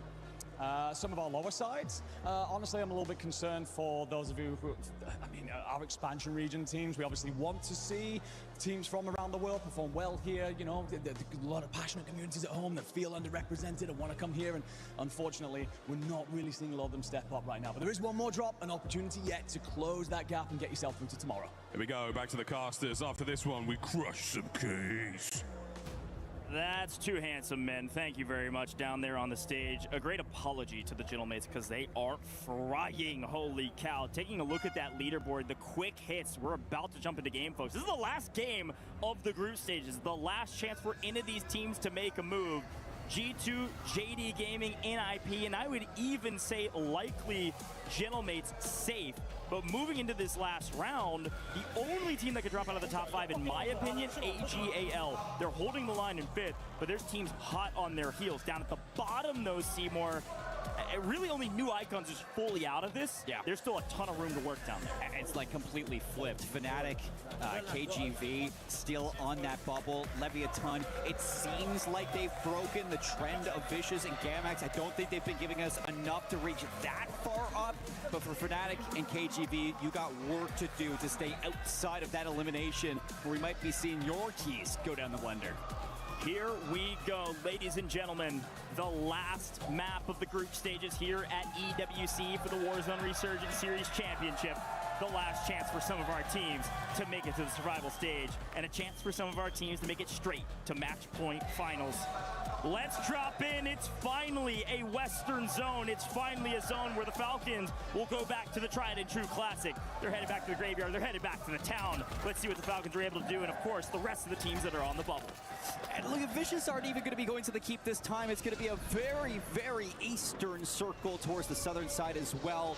And that is going to be good for Gentlemates. I mean, at least they don't have to trek all the way across the map like they did the past 3 times we've gone to Fortune's Keep. And with that, they're going to have a lot of traffic, a lot of early KP to be fighting for. We do still see some teams go all the way to the right. And it's still going to be G2, JDG, NIP, and Leviathan on the outside, trying to work their way over to the circle. Nice cleanup here in Graveyard for the Falcons to clear their path and have it actually a safe home for the first time, maybe this entire second half of the group stages. And again, when you think about the Falcons and what they need to do, they need a banger map. They need to win probably, and they at least need like 30 points, and they need AGAL to have a stinker. So watch out for AGAL today. Gamax desperately needs some points as well, as they're down at the bottom of the leaderboard. Look at the top right-hand side of your screen. You can see where AGAL is. 167 is the score to beat as of current, and on screen AGAL is showing us why they're a top 5 team. My goodness. Knight with a 2-piece on Orchid, who's hot on their heels. I was going to say, that's the one team you want to be beating right now if you're AGAL. Orchid are right beside you on that leaderboard, and you are making mincemeat out of them. Nemesis in the feed, heading up against the likes of Vicious Esports, who just continue to linger around these Falcons. They got a vendetta out against these 3 players, and they do not want to let them just chill in a zone for free. They got Fnatic around them as well. Same with Gentlemates. Vicious at least lose 1. If they lose multiple here, they're going to be in deep trouble. They're a team that could get cut down and be sent home, unfortunately, right here, right now, if they're not careful. Limax, fraggers go out. They find a couple. Bray safe for a moment. Anchor still alive for Nemesis. Yeah, Gentlemates with the early KP. Same thing with AGAL. Same thing with Orchid. Falcons have been quiet in this early drop to Graveyard. Haven't yet gotten to see them move. Yeah, they don't need to. They were able to just loot back up after they went out in Graveyard. They're going to get their loadout, and then they're going to go frag out here in a moment. So everything's doing, I guess this is usually how it goes for the Falcons. A lot of folks starting to swarm around them, though, is a big chance for some points. They're going to get 1 there on Nemesis and look for a lot more in the area. The Vicious, though, the thorn in their side, the Achilles heel of the Falcons is here, but it's just Souls. Let's see if they can hunt him down. Nobody's going to be chasing down the Falcons, so they don't have to worry about getting third-partied right now. They're on the hunt to see if they can find this last remaining Vicious player. Doesn't look like Souls is going to be able to get away. Yay to the roof. Good God. NIP off screen is doing unspeakable things to Leviathan as they leave Winery for the first time in Fortune's Keep. G2 are out. G2 gone. This is going to open up some point sponges at the top. Remember, G2 was at the very top of this leaderboard by a country mile, so no big deal. G2 goes down, except it opens up the board. G2, they've done what they needed to do on day 1 and day 2. They're going to be seeing themselves to Sunday. They don't have anything to worry about right now. So even though you're out, you just get to kick your feet up and study. We'll talk more about this later, but Juju showcasing the different team that For Fun is today. This is the team that we saw in the open quals. This is the team that went pub stomping. You know, points today versus points yesterday, it's not even comparable. These guys have been putting up 20 ball games over and over again, slaying out the lobby. a really good game here. For Fun is in a great position to still make top 5 as they find kill after kill on main from a distance. But in the meantime, of course, we see our new zone. It goes further to the west. Yeah, it is going to be moving into town and Overlook. Still a lot of bodies over from the Lighthouse, moving across the Smuggler's Cove into the Grotto and Gatehouse. There's about maybe 5 or 6 trios to worry about. AGAL, a bubble team holder, currently in 5th. Can they hold the line? Let's listen in. These kids row out of Spiral? I have no idea.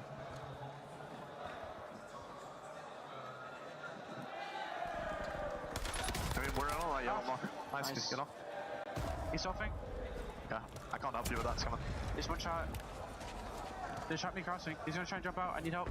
No, you should push try him to to the tower. he's on the roof of Spiral right now. I can try to get to you.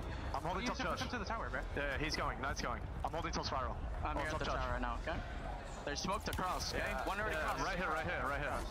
Yo, on me, it's Spiral. They're fine. Go. There's gotta be Orchid on the edge. Yeah, that's Orchid and Spiral. That was Hold them, okay? Yeah. I'm inside on the banisters right now. I'm gonna grab this bounty, okay? Yep. I'm on the second floor. I mean, do you guys want to just get ahead and we can hold it back? Going great. You Yeah. hold them. He's still top Spiral. Okay, I'm holding them. They're nading me? On the tower. Oh, they PA'd. I got PA'd. Master 5K's on the tower, rowing in. They're on me. Okay, they're in grave. A great callback from the IGL there, FIFA Kill. If they overcommitted on that fight, they probably get shot in the back by Orchid, or even worse, maybe the Falcons, pending the way that fight went down. So a great call from FIFA Kill, bring back the troops, gonna play together and work their way into new. But of course, we've got eyes on the rest of the map as well. A lot going on. To recap, only 2 teams are out. That's Fortune's Keep for you. Yes, the zone is moving into the water deeper and deeper to the southwest, but for now, 14 teams remain trying to find a foothold on some semblance of some cover as everybody starts creeping towards town. Yeah, Orchid desperately were trying to get around the Falcons into the eastern side of Overlook. However, Gentlemates stopped that, forced them to fight through the middle. Into the Grotto they go. Still having to face against both AG Global and Falcons, the 2 teams you're trying to avoid right now.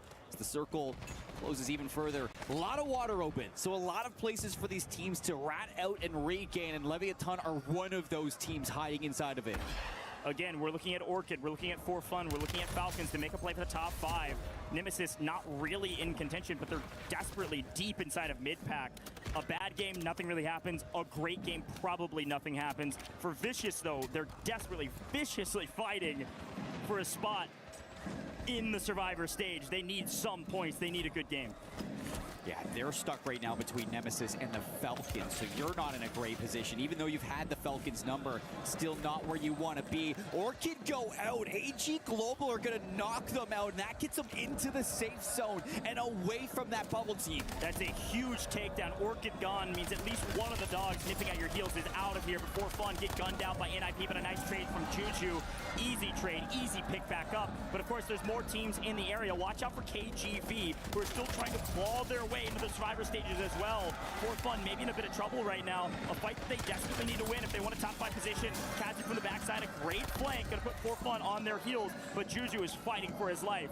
And he's put down KGV to a solo, a duo flying back in as the current. He's put down a PA just to give him a little bit of space between KGV so he can maybe get this res on his teammate, get back into a 2-on-2 spot. Kazu doesn't want to let that happen. I love this from KGV because it gets the confirm onto Juju and it makes their For Fun difficult. Yeah, look at the map right now. You can see the Gentlemates, they're very safe. Haven't shown them because they've been chilling, just fragging. On screen though, Nemesis in a big fight against the Vicious.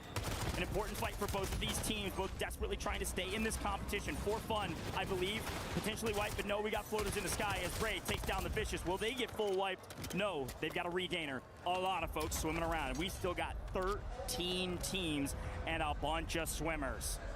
A whole lot of teams in the water. Falcons are in a great spot, though, still coming out of Graveyard. You're going to have your anchor player safe and sound. Your Slayers pushing through, seeing what they can do. That's going to be Dongy and Noobs trying to tally things up. The squad's going to get wiped there, and it looks like For Fun now have been wiped. So that gives KGV some positioning into Grotto. They're going to be working into AG Global, and NIP behind them slowly trying to work in and regain. Really the only team that can eclipse top 5 now with For Fun gone and Orchid gone. is Team Falcons. Noobs, not a kill, but plenty of damage. Ladies and gentlemen, let's listen in with the Falcons. The only team that can get top 5 with FIFA kill down and AGAL out. The Falcons, a chance. Right, there's a team on the right. We had all this space top left too. Should I start spacing it out? We try to get in advance. How much huge do you have? I only have one. I only had enough for one. I'm gonna try to loot up too. We can space it out. We're on 7, bro. We need more kills. Oh, he's on my left. Dropping my left. I got him. Nice. Landed in front of me, yellow. Weak. Yeah, we're definitely a little bit more aggressive, bro. We only have 8 kills. Yeah, I know. Top by cuts. There's still a lot of kids that gotta come underground. Yeah, I hear that. So a lot of people. I'm gonna jump down the tower and loot. Okay. Landing back left side in the hole. Yeah, go. Yeah, I see. Yeah, I saw the guy. Yeah. He's in the yellow cut. Yeah, I'm gonna play for y'all. I'm gonna play for these kills underground. I'm gonna try to alert. Okay, I'm trying to keep this guy off the yellow cut. I could die from fucking L though. But I'm gonna try to gamble. He ran away.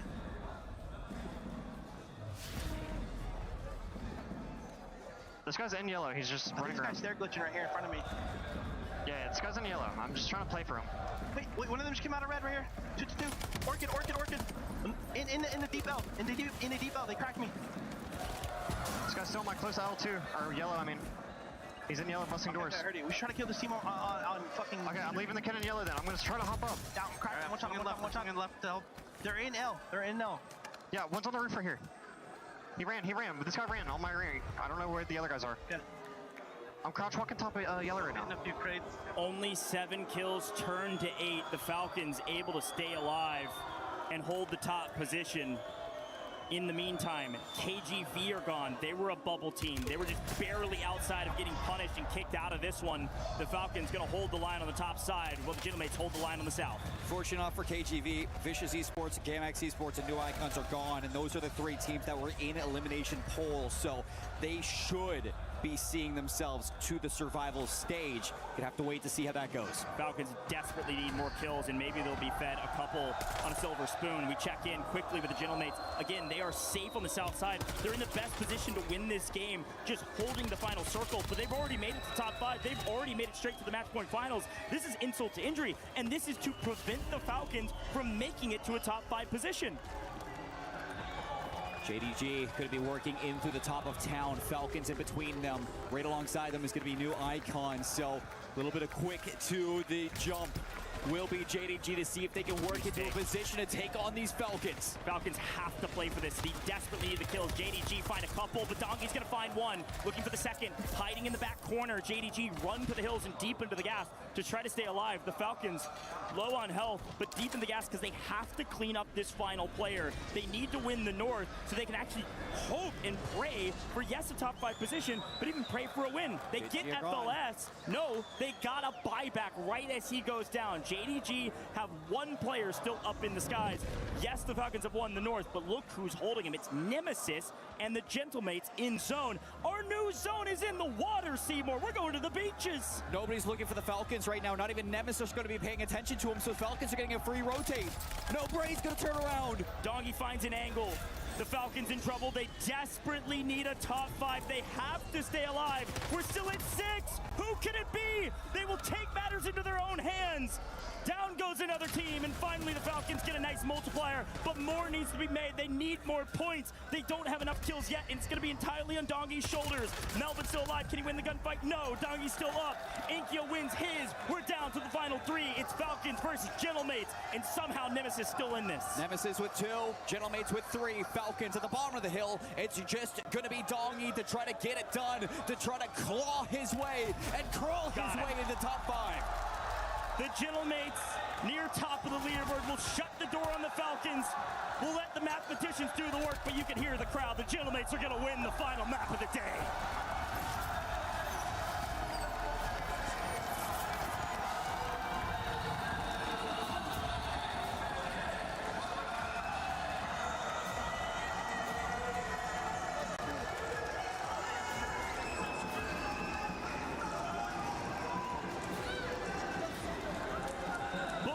For the boys, the first and last map, they've done it.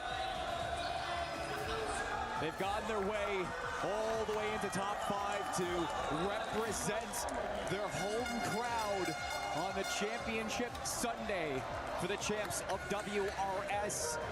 This means a lot for the French fans, but it means even more for these players who all year have been dodging that podium finish to hopefully do it at home. It's still group stages, ladies and gentlemen, but the crowd makes it feel like so much more. If we take a look back on their win, it was utter chaos underground, and Dongi wins his one. They found a sizable amount of kills in the final circle, and they do get their top 5 finish. Let's listen into the win, though. Nice. Remonte. On va remonter, il est au rocher, deep. Nice! Let's go! Nice celebration. It feels like everything is finally coming together for the Gentlemates. But of course, we have to turn back our attention to the win conditions today. The bubbles. Who's top 5? Who's bottom 3? Who's going home and not even able to play in their survivor stages? I don't know if the Falcons did enough. AGAL had a okay, if not better than okay map. And they look to be celebrating. If their math is correct, there's a chance AGAL held the line. And to see AGAL in the Sunday and Falcons having to play through Saturday survival stage, like that just adds to the storylines of EWC. Like that is a moment where a lot of people are like, I know, like the Falcons, like they're falling down. They don't look the same. They're not out. We know the Falcons' potential. We see it there from the Falcons' potential. And it's just trying to keep that together throughout the rest of the week for this team to see what they could do. Falcons show some teeth at the end. Not sure if it was enough though. I am getting word officially. Vicious do not make it. Fnatic have dropped down. They were in 12th.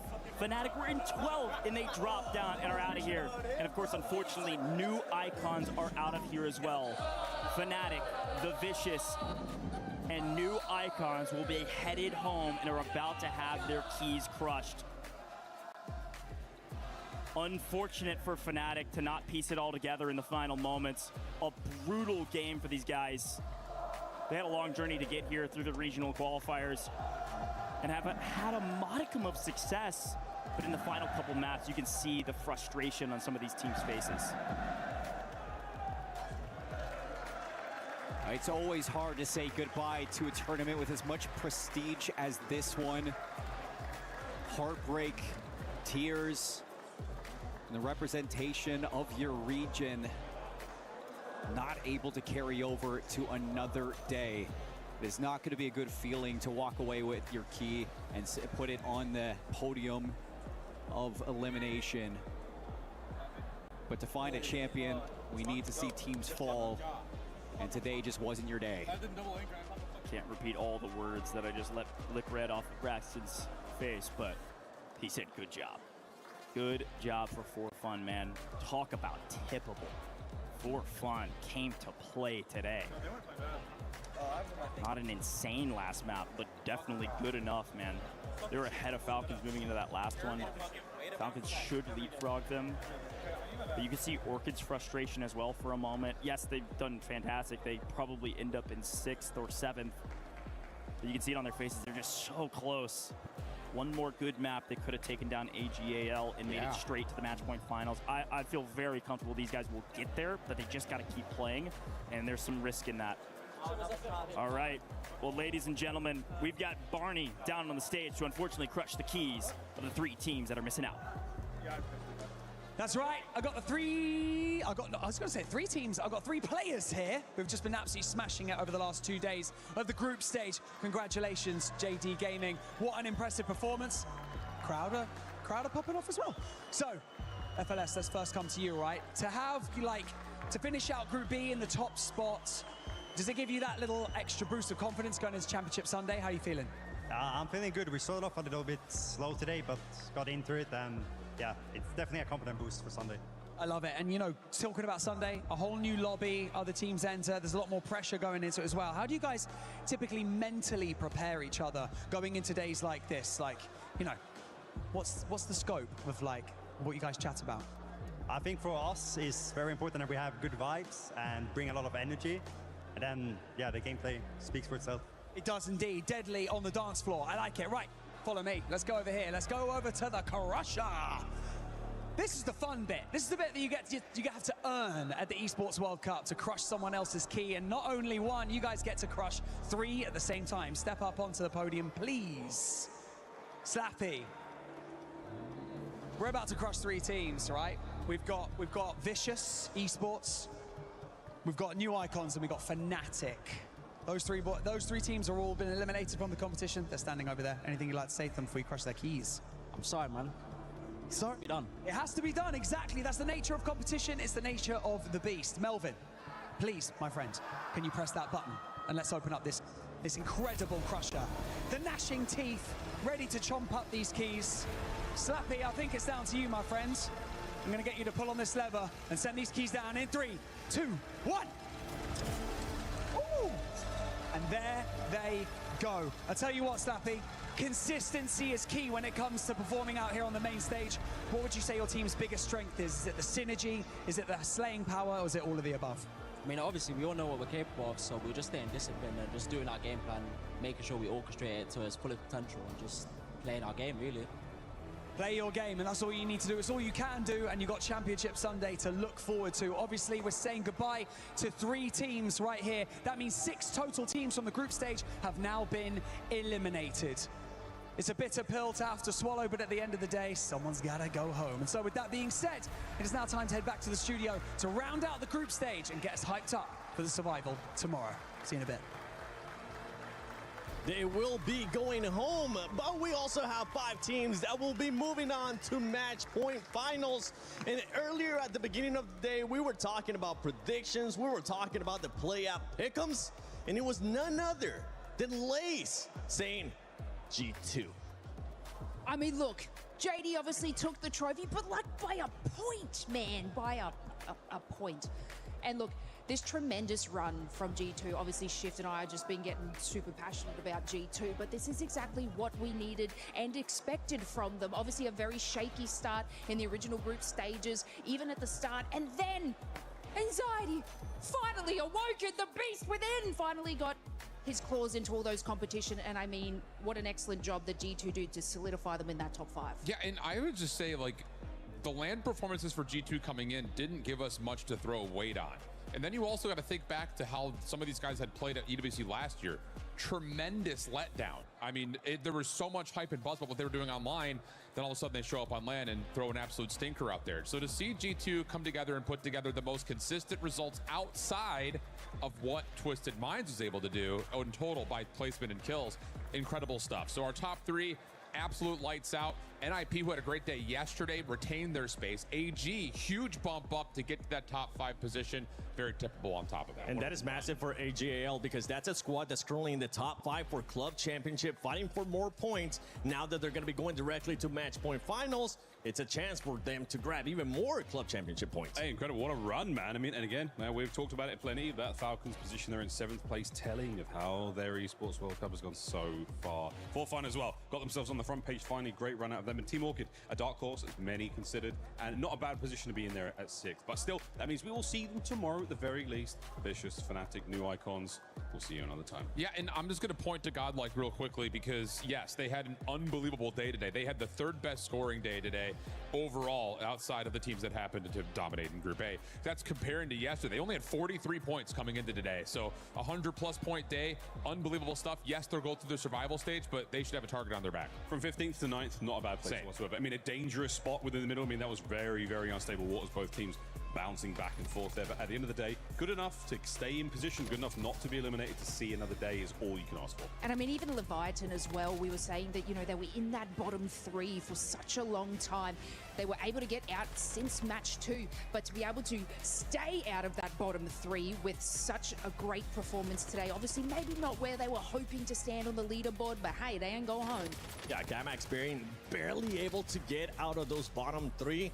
That squad is going to have to do a lot more, especially coming to tomorrow, because survival, only the top 6 will be moving on to match point finals. Everybody else's keys will be crushed. One thing that we did end up seeing, especially in the first day, was the sponge points, right? With Twisted Minds, we saw it especially with Group A. tomorrow, at least for some of these squads trying to make it to match point finals, they won't really have to worry about that. They will be trying to become the sponge points. I might get even more closely contested competition throughout tomorrow. I mean, it's 6 places. It's not enough. I mean, looking at how tight these games have been, look how incredibly close the leaderboard has been over 2 days of play. There is very, very, very little room for error here. So you have got to make sure that every map counts to the most you can get out of it. I think the other thing on top of that, and we saw this come through last year, you know, we only played Rebirth, and a lot of the contest around Control Center was throwing teams into complete mental disarray.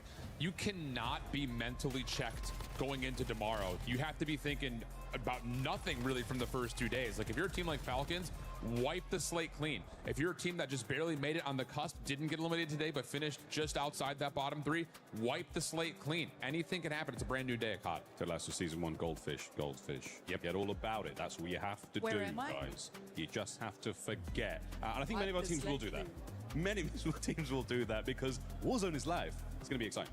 Yeah, you will have to forget those first 2 days for the squads that are going to be going into survival. But one thing I haven't forgotten, actually, he's still here, so I get a chance to ask him again. Detective Roll, you told me that Leviathan was going to get a win. What happened?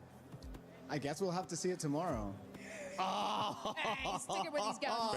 Fair. All right. I thought he was going to be backing out. Make sure you tune in tomorrow to COD Warzone Resurgence Championship at EWC 26, because tomorrow is survival. We'll be crushing more keys, and we'll be finding out who are the last 6 teams to join Match Point Finals.